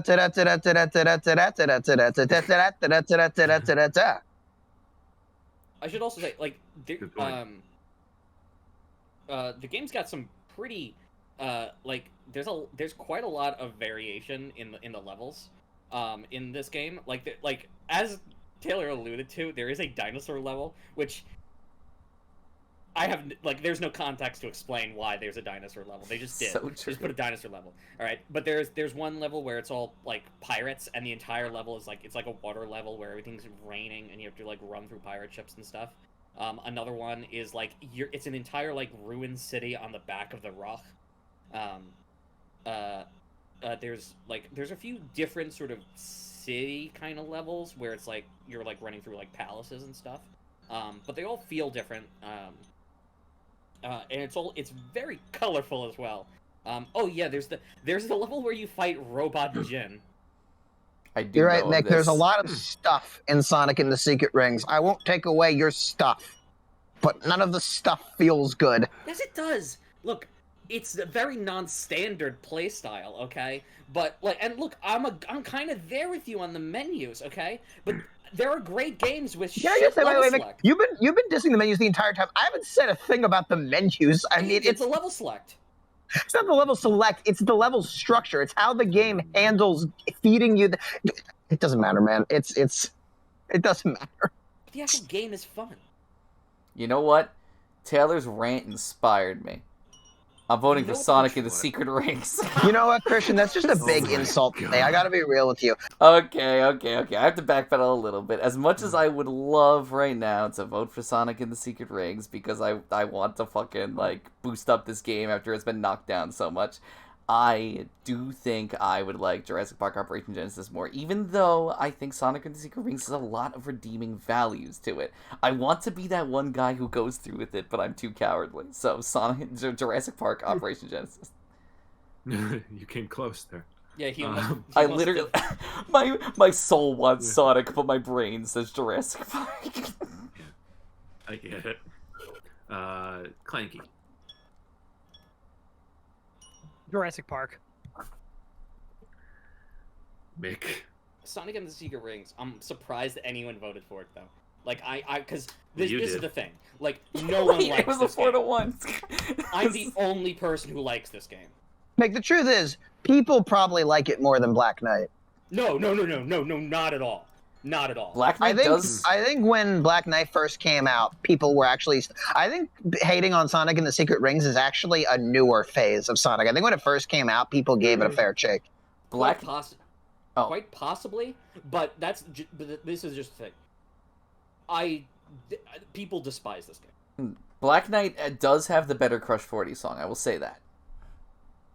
Well, actually, Crush 40 didn't write Make Beliefs Reborn. They did a remix of it, but it's not their song. But they wrote Night of the Winds in what's the name? But I'm saying there's no Crush 40 in Sonic and the Secret Rings. Well, you know what? That means it has a better Crush 40 song by default then. So... You're right, Christian. Sonic and the Black Knight has the better Crush 40 song of the two games where one has a Crush 40 song. Actually, I think it has like 3 Crush 40 songs. I also like Will to Fight the Night. That's a good one. All right. Anyways. Travian Legends versus Devil May Cry 3, Dante's Awakening. Make it quick, fellas. All right. We start with Graham. Travian Legends. You're fucking psychotic. Taylor. I can't believe he just did that. I vote for Devil May Cry 3. Yeah, Christian. I was able to vote against Grim Adventures because I felt like I would like Devil May Cry 3 more. The nostalgia is too strong for me. I gotta vote for Travian Legends. Yeah. Clanky. I think I'd be voting for Travian Legends if I could play it in its original form right now. But I think because I can't, that really does, like, kind of knock it. So I guess I'm giving it to Devil May Cry. Yeah. And Mick, it's tied up. Christian, I just want to let you know, I'm gonna give it to Devil May Cry 3 only because you played with my emotions last round. I'm sorry. You gave me hope and then ripped it away from me. I did, but that's because I'm a coward. But also make you like Devil May Cry. Oh yeah, that too. Like I probably was gonna vote for it anyway, but like now I just like need to be really specific that there's more motivation behind it. No, to be honest, I remember when Devil May Cry 5 was up, Clanky was very like lukewarm on Devil May Cry, so I didn't see him ever voting for it. I'm honestly surprised that I did. But if this is the best Travian Legends. Yeah, like I said, Travian Legends would have gotten my vote if I could just like play it now, you know? Exactly. Yeah. So I understand. Look, I thought it was going to be a 4-1, so the fact that it's a 3-2 is a fucking amazement to me. That's nice. Yeah. Because I think Graham would really like Devil May Cry. Maybe. Yeah. All right. Vampire the Masquerade Bloodlines versus Mario Remix Boss Edition. All right, let's get it over with, fellas. I'm just seeing if there's any other. There were a couple of other notes because for Vampire the Masquerade that I just wanted to mention. There is a level. It's not my favorite level, but it's a level that I think everyone will really like in Vampire the Christian. You would really appreciate this. There is a level in Vampire the Masquerade Bloodlines where you need to grab an artifact from a haunted house, and the entire level plays out like Poltergeist, where the house is haunting you the entire time, and like it's trying to kill you, and it's like genuinely a very scary level. With like it acts like this is like a real like haunted house. Like stuff will be thrown at you. There'll be messages all of a sudden scroll in front of you that are just saying "get out." You'll see visions. You'll hear like footsteps running like up above you. Yeah. I also just want to mention, like, I love exploring Santa Monica at night. I just love the setting of California at night. It just like feels very cozy as you like roam the streets and like head into like parking lots and I don't like. know if cozy is the right word. I have to say, I don't think that's an accurate description of it in game, and especially not in real life. I felt cozy. All right. Okay. I liked the contemporariness of it all. Like Look, going I like to my Sonic like and the Secret Rings. We all have terrible opinions. It's not terrible. In Mario And then, Remix Boss Edition, there is a fight against a boss called Roberto. For those of you who don't know who Roberto is it a robot Birdo? Roberto, Giant claw. it is a robot. Or do you fight Roberto Williams from the creator of King's Quest? It is a robot Birdo who only appeared in Super Mario Advance, I believe What are some it of was. their attacks? She shoots an egg at you, and that's it. Fireballs. It's fireballs, Mick. Birdo also shoots fireballs. But that's the lengths that Mario Boss Remix will go to He's to not pick denying it. up these fucking incredibly like obscure fucking No, I characters. fought Birdo before. I know it's fact. There's fucking yeah, exactly. So, I mean, you can shoot fireballs if you want. If that helps you vote for Mario Remix Boss Edition, then yeah, every boss shoots fireballs at you. I just love the Zuima. options you have in Vampire the Masquerade Bloodlines. Dude, the boss All right. fight is rowdy. You can become a Zuima. part-time owner of a nightclub. Zuima. Yeah. We start with Graham. A Vampire the Masquerade. Yes. Taylor. The world is a vampire town. All right, we gotta stop. We don't want to get. We don't. Jordan, imagine I don't wanna we get get slapped. copyright struck for that. That'd be hilarious. You're I love pitch perfect. I love singing. I love Deadliest Catch. Oh, and I just want to give a special shout out to Little Karibo's scripted Let's Play of Barak Ishtar playing the first map of Vampire the Masquerade Bloodlines. I I've watched remember it that. I've That watched was it like great, 17 yeah. times. It's so good. That was how I found out about that game. So yeah. Christian. Mario the Remix Blood Edition. Mario, but evil. Hyper-realistic blood poured from his eyes. Devil named Mario. I'm gonna vote for what Featuring Christian's Dante. voting for. Mario Evil Blood. Blood Remix Death. And then he crawled out of the screen and grabbed my eyeballs. It's a me, Deathio. He said that. It was crazy. Mario Remix Lost Episode. And Creepypasta. Mick. It's tied up for you, Mick. Yeah. So once again, even though I fucking hate vampires, I'm gonna and especially Vampire the Masquerade, I'm gonna vote for it because it feels like a game I'd enjoy, even if I despise everyone in it. Yeah. Yeah, Mick, I gotta be real. I've known for a very long time that you're not a vampire fan, but like, I genuinely do feel like you would find your own play style. No, for I this. know that's why I feel so conflicted. Wait a because it's like, second. what I was gonna say was like I know I'd enjoy the game, but the thing is, I both despise the setting and the characters of the sort of Vampire the Masquerade type world. The and setting being California. Well, there's that, but also just the setting of the larger setting of like the Vampire the Masquerade universe, and also just. I mean, I also think the tabletop game it's based on is kind of garbage. It's not a tabletop game. I didn't know that. Yeah, Vampire the Masquerade. It's Literally, the first thing I World of said is Darkness. based off of Vampire. If I literally said based off the TTRPG.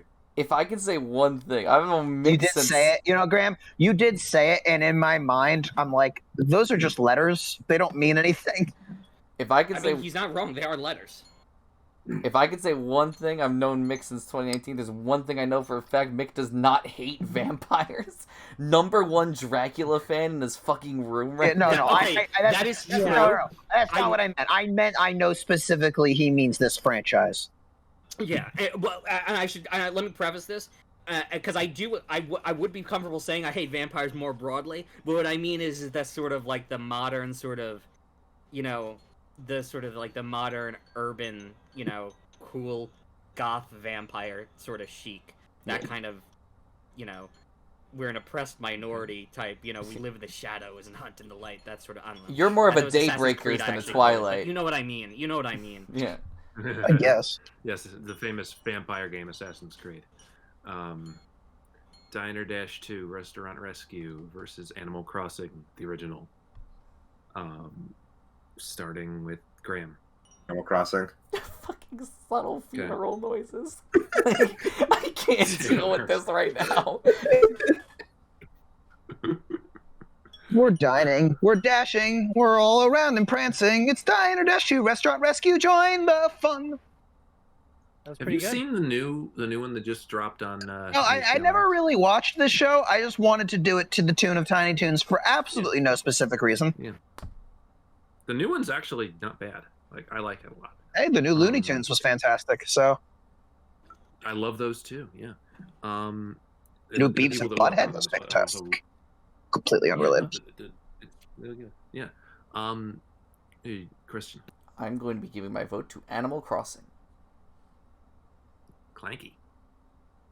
Animal Crossing. And Mick had to bolt, but he is voting for Diner Dash. So that is 3-2. Well, now it's time for Mick on Mick action. Sonic and the Secret Rings versus Ty the Tasmanian Tiger 2, Bush Rescue.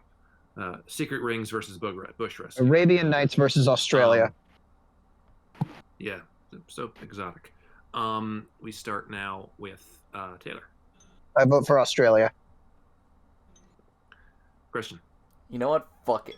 I was a coward before. I'm not going to be a coward this time, okay? Sonic and the Secret Rings, and I'm voting for Sonic and the Secret Rings for every vote in the future for the rest of the Yearlies. Let's see how many there are in the future. Clanky. I You hope a should few. let Christian drink. Can you skip me? Yeah, Nick. Come back to me as well. Oh, never mind. Graham. Sonic and Secret Rings. We're back to you, Clanky. Yeah, I'm gonna do it. Sonic and the Secret Rings. Yes! All right, then I'll give it to Ty. I'm voting for Sonic and the Secret no, you're Rings gonna for break the tie. every vote for the future. Nothing will stop me. Not even Travian Legends, who could win against No, Mario it Hoops won't. 3-on-3? Fuck you. No, it won't. Well, let's find out. Starting with Taylor. It's finally time. We're finally here. To kick some tail. It's Cactar's Yeah. game of the year. Mario Let's go. Hoop 3-on-3. Yeah. Christian.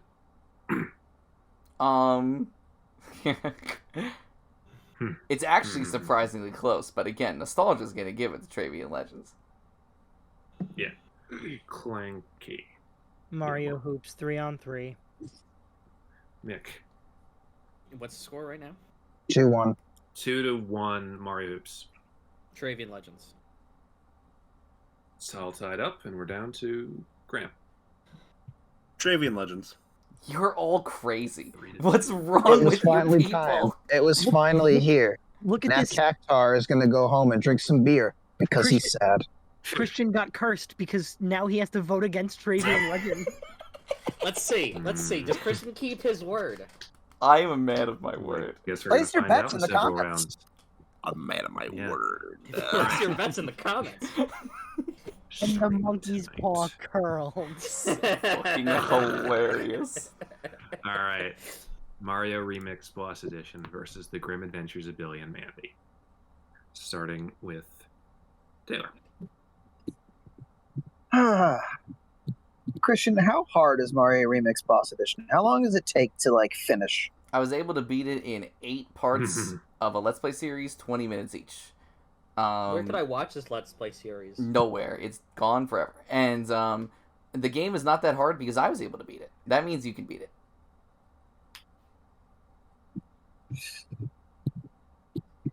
It's very fun. Yeah, it's Trouble Brune from Dynamite Heady. And it's a You know, three-phase it's a 3-phase boss fight. It has Wispy Woods from And Kirby. Imagine trying to It has jump on him. fireballs. It has fireballs, dude. And it also has like 6 other Kirby bosses because the creator really liked Kirby. I'm back You to you. have I don't Mr. blame Shine I'm and back to Mr. me. Bright. Okay, we'll come back to you then. Christian. Even though I prefer one vastly over the other, I won't be necessarily upset over either because I think both of these are very underrated games. But yeah, of course I'm giving it to Mario Remix Boss Edition. Clanky. Mario Remix Boss Edition. Nick. Mario Remix Boss Edition, but specifically the game manual. Ah, perfect. Okay. Graham. Mario Remix Boss Edition. Oh, 5-0. 4-0. I'm Yeah. gonna give it to Grim. You motherfucker. I like Billy and Mandy. I mean, look, I and like I'm- him too.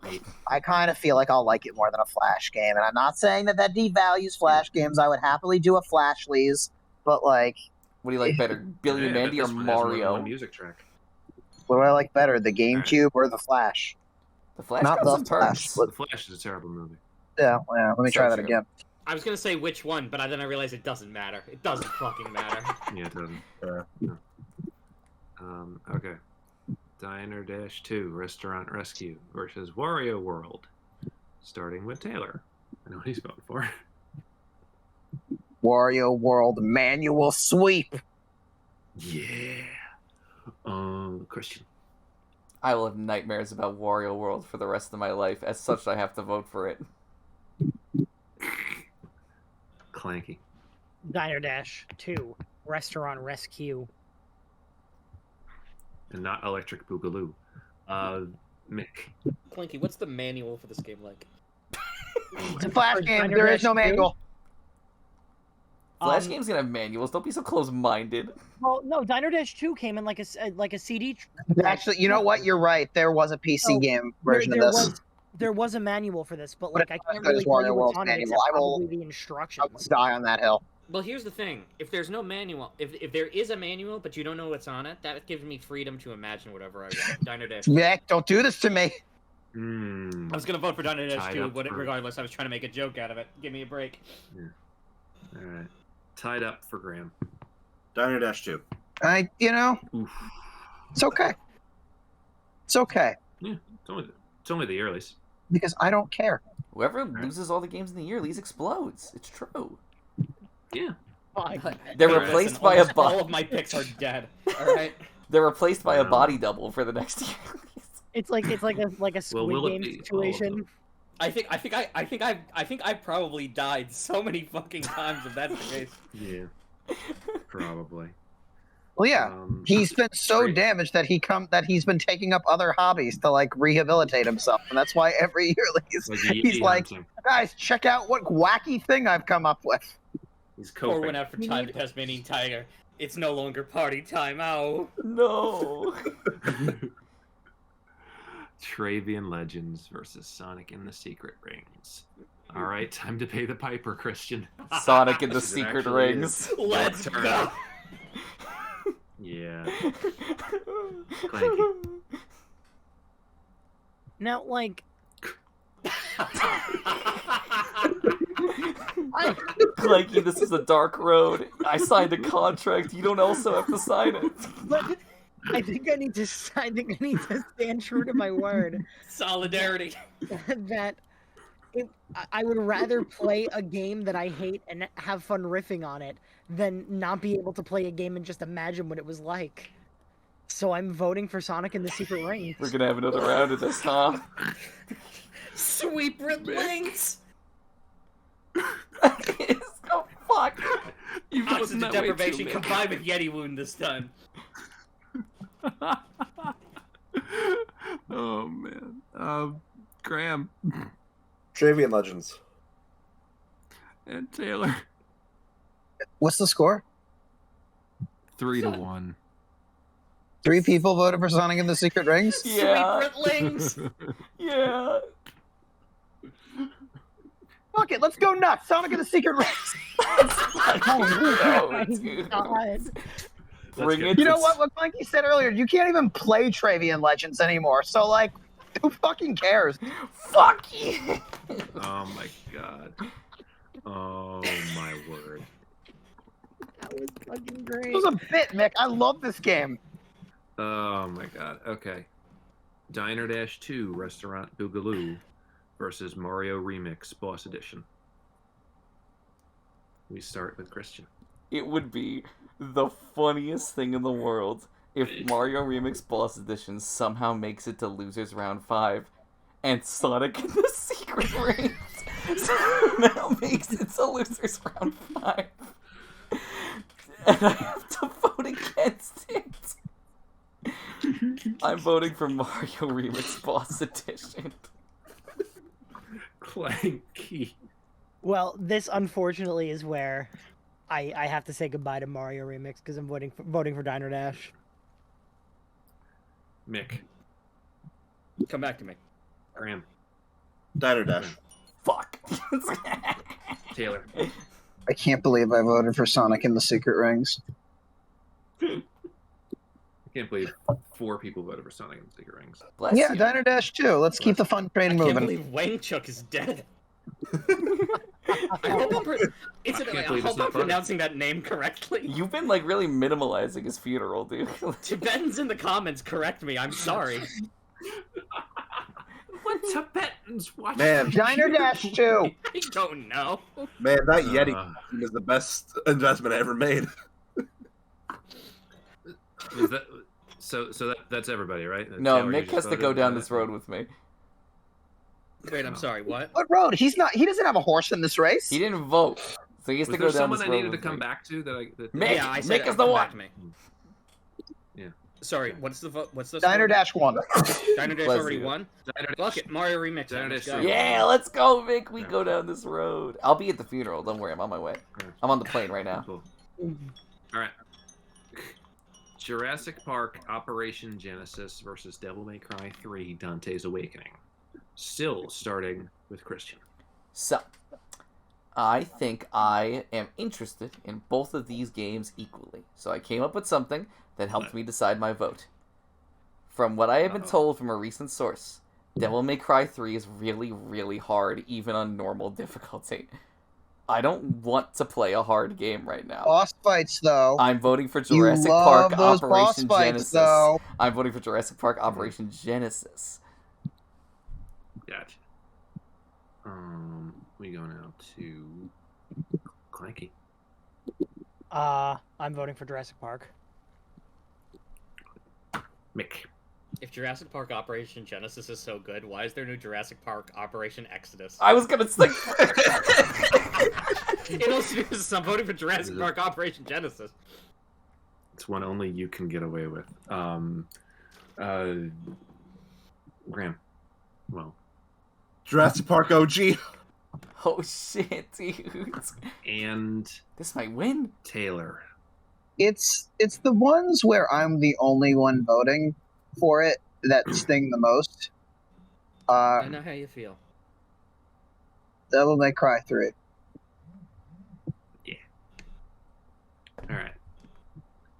So now we do Vampire the Masquerade Bloodlines versus the OG Animal Crossing. Starting with Christian. Come back to me. Clanky. Animal Crossing. Nick. You would make me surprised that even though you hate Vampire the Masquerade, Yes, Vampire the Masquerade Bloodlines, okay? Wow. Graham. Vampire the Masquerade. Taylor. the world. The word! And See, Mick, you do like vampires. and whoever we had to come back to. I'm gonna vote for Animal Crossing. Yeah. All right. Devil May Cry 3, Dante's Awakening versus Diner Dash 2, Restaurant Rescue. The voting order has shifted. We now start with Clanky. Diner Dash 2.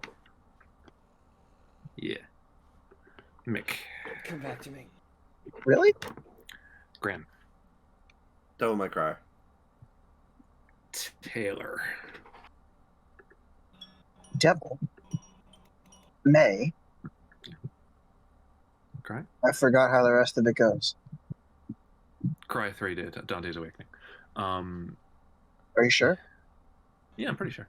Christian. Devil May Dash. Diner Yeah, May no. Dash 3. Mick, I was Restaurant's Awakening. I was trying to think of the exact same thing, and I was like, I can't figure out a way to Now, merge. Christian, before you vote, I just want to point out Diner Dash 2 is also an extremely hard game. Dude, I was never gonna fucking vote for Diner Dash 2. Devil May Cry 3. What? Oh my goodness. I'm sorry, Clanky, but like I love your other two games, but I do not care about this one. Oh, I apologize. That was a bit mean. no, it's okay. It's all right. I'm shocked and appalled. I liked your video about Diner Dash more than Diner Dash. That's a compliment, if anything. Whoever we had to come back to, by the way. Oh, it was me, and I'm gonna vote for Don. Yeah. I'm gonna. You know what? Out of solidarity to Clanky, I'm gonna vote for Diner Dash 2. That's nice. Clanky, There we once go. again, I There we go. apologize. I was very mean to Diner Dash 2 there. No, I put the thing in the wrong place. You're so fine. All right. Animal Crossing versus Sonic and the Secret Rings. Come on. Let's see what happens. Clanky. Animal Crossing. It's your pick. I'm not gonna begrudge you this. Mick. Sonic at the Secret Rings. Graham. Graham, I think you should do what's in your heart. Animal Crossing. Come on this magic carpet ride with me, Graham. I can't. There's not enough room. Yes, there is. Oh, Taylor. Yeah, sorry. Come on, there's no reason to go back to an earlier Animal Crossing. This is a newer Sonic game. This game is newer than Animal Crossing. Nick, can I be real with you? Yeah. This has nothing to do with Animal Crossing. This has everything to do with Balloon Fight. Animal Crossing. Christian. Well, Mick, we go down together. Sonic and the Secret Rings. And Wow. now, Christian, Ladies if and you gentlemen. make the game in the middle of this thumbnail, Sonic and the Secret Rings, I'm never speaking to you again. Well, now I Well, know we what I'm have to doing. now. Thank We you for have the to ideas. now, yeah. What? Now, for those viewing at home, just reminding you, this is the point in the bracket in which I check out. Mick has a At a funeral. funeral, attendance. no less. Yeah. All right. So He has the important total in your things. cart is $127. Are you paying with cash or credit? You can hold respect to other people's games, Mick. Yeah, you can say with much love and respect to. Well, I mean, I wouldn't go that far. No, I'm still gonna Yeah, be that's here. I'm not heinous. leaving. That's heinous. You know, the monks are okay with it. Devil May Cry 3, Dante's Awakening versus Animal Crossing. Starting still with Clanky. Animal Crossing. Mick. Devil May Cry 3. Graham. Devil May Cry 3. Taylor. Devil May Cry 3. Christian. Devil May Cry 3. 4-1. Jurassic Park Operation Genesis versus Vampire the Masquerade Bloodlines. This could be very interesting. But I think no matter what I- happens here, I'm pretty happy. I think I know what's going to happen, but if it goes a certain way, I would be very happy with how this bracket ends. I mean, all the outcomes left are actually pretty cool. So Yeah. Yeah, now that all mixed choices are off the bracket. No. It was rooting for Sonic and the Secret Rings. I'm joking. Mick, I was ready to defend Secret Rings from everything. Nick, you were playing chaotic neutral at best. What are you talking about? It's Clanky. I'm giving it to Jurassic Park. Mick. Finally, I can stop voting for a franchise I despise. Jurassic Park Operation Genesis. Hell yeah. Graham. Jurassic Park Operation Genesis. Let's go. Taylor. The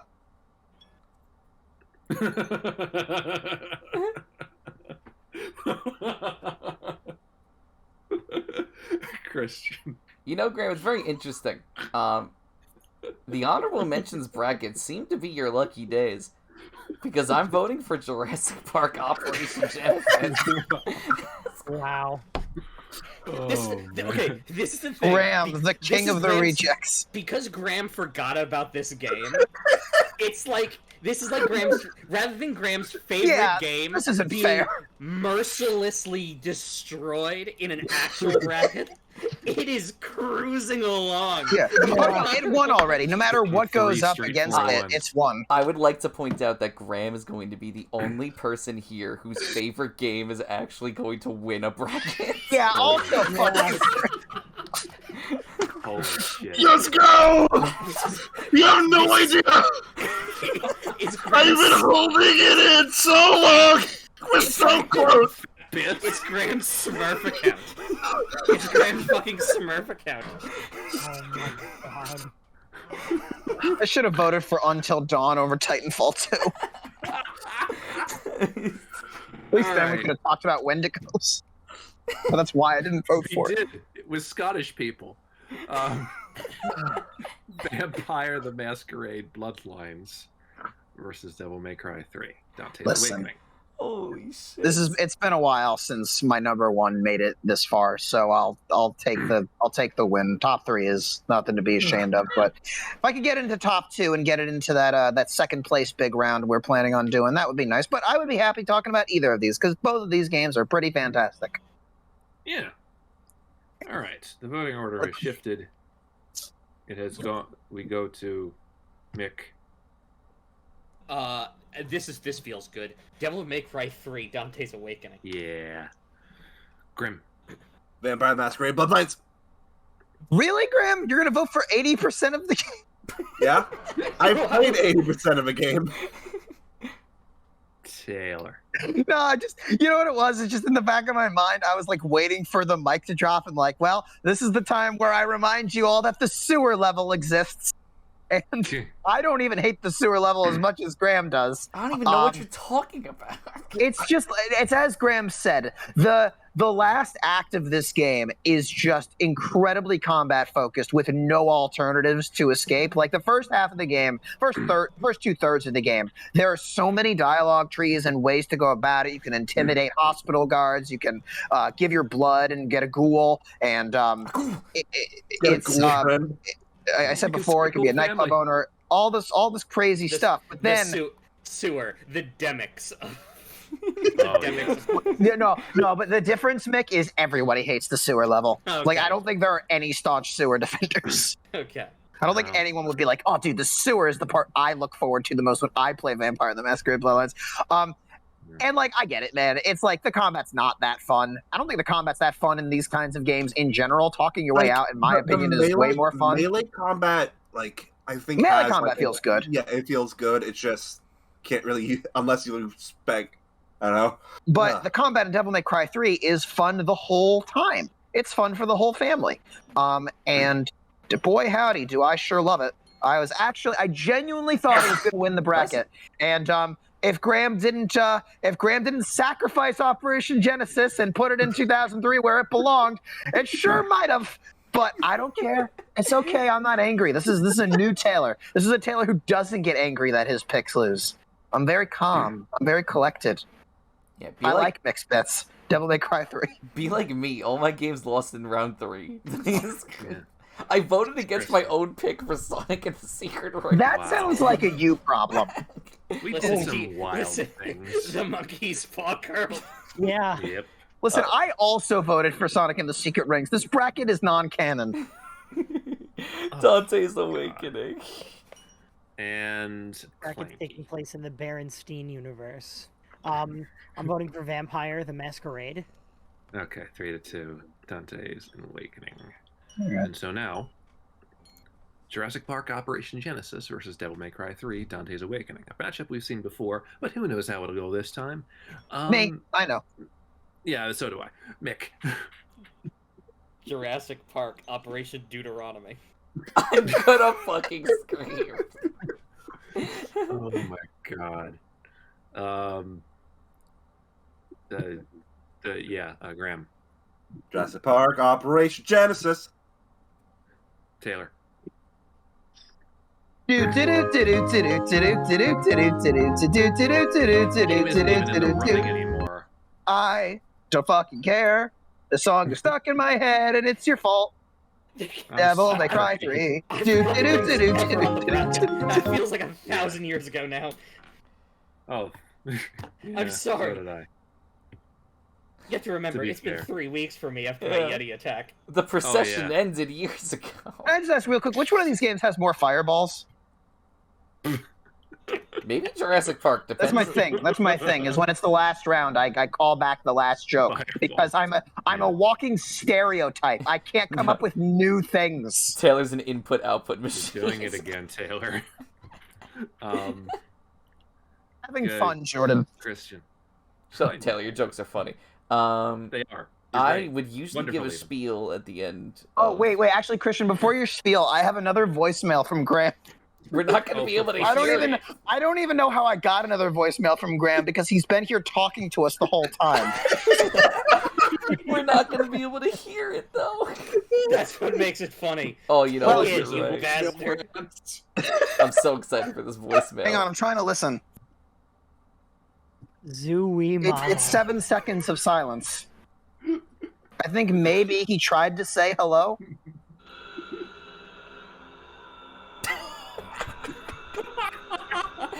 Is someone using the blender? Graham, I didn't know you knew Mongolian throat singing. Help! How would help? Christian, Oh, I'm please so vote. happy. Should I Park, vote yes, over it's the gonna win. Mongolian throat singing or And over the my misery. voicemail or both? Why did you pay me for this tripe? For it Christian, was the vote for- funniest night vote in a for- long time. Vote for the hard one because this is Bizarro World and you like hard games now. No. So Christian, vote for the hard one because this is the Bizarro World and you say yes to bits. One of these games has dinosaurs in it. none of One of these these are games has yeah. a clown in it. Let's not play this game. one of Graham. these games has a clown in it. okay. None of these are Sonic and the Secret Ring, so bits It's don't true. matter anymore. So, Make the bits reborn! I don't really have anything insightful to say for this last round. This Yearlies has been fucking insane. I'm just gonna fucking vote for Jurassic Park. Celebration As of God forbid we have a Revelations. 3-2 right at the end. Clanky for posterity. I'm gonna. God, what a bracket. Right. Right. We knew I- what this was. I'm voting for Jurassic Park. 4-1. Operation Awakening. Operation Operation. Leviticus. No. Operation John. No. We've been missing the opportunity all night. It's Jurassic Park, Operation The Lamb Lies Down on Broadway. The band Genesis. Well, Damn. Graham, you better be fucking having a permanent smile on your face when we do the big bracket. Dude, Graham is a maniacal genius. He plotted this from the very beginning. You better have I- Look, This was no voting. almost accident. every single time I was voting in the losers round, I was voting, being like, okay, if Jurassic Park this goes to losers bracket, what has the best chance against? You're You were playing Sure. chess, brother. Listen, we were all playing. Listen, we were all playing chess. Graham thought he was playing checkers. He was actually eating all of the pieces. God. I was And gonna say yes. we were all playing chess. Graham was playing shogi. that I was so dedicated to I gotta make sure Jurassic Park can get through losers. I voted for a Sonic game. Oh my god, you fucking I bitch. So the broke my truth rule. comes out. Yeah. We were all playing chess. Graham was an actual general in a war. Because Bruno Mars is gay. And in the end, it didn't even matter because it agreed. You know what, Graham? You know what, Graham? When Everything. we get to our super final bracket, the cards will fall where they may. That's all I have to say. Okay. Oh my god, was that a threat? Jurassic You're ending Park. This one with? Jurassic No. Park 4-1 in the majority of the rounds it was in. Yep. What do you mean the majority? It won every round it was in. Not versus 4 to Wario World. 1 Wario World specifically. was a 3-2. Wario World was Hey. the Oh, only 4 to, thing. oh, sorry, you meant 4-1. Okay. Yeah, Wario World was the only thing that put a notch in Jurassic Park's. Dude, I can't believe the perfect manual record. from Wario World only staunched 9th place. What a season 2 bummer. I want Alright, to do who the wants to outro. do the- I want to okay, do it this do the time. outro. Okay. Yeah, it's been a while. Hello. We're going to do an Hello. outro now. This outro is going to involve me saying something along the lines of, you may want to press the human hand with the thumb facing upward, because that is pretty cool. Please let us know that we are being watched. We thrive off of validation, literally. It's so true. Also, make sure you leave a comment that says, hello, I watched this video. Also, I'm a massive fan. Again, the validation fuels us to continue living. It's actually more valuable to us than food and water. And then also, by the way, please share this video with all your friends, even the ones you don't talk to as much very often. Just send them this out of context, honestly. Yeah, in fact, if you know someone who, like, you knew them in high school and you're still Facebook friends with them, just send them this out of nowhere. Yeah, make it look like Yeah. a virus. I was gonna say MySpace, honestly. Yeah. Yeah. And preface it with #rest in peace Wayne.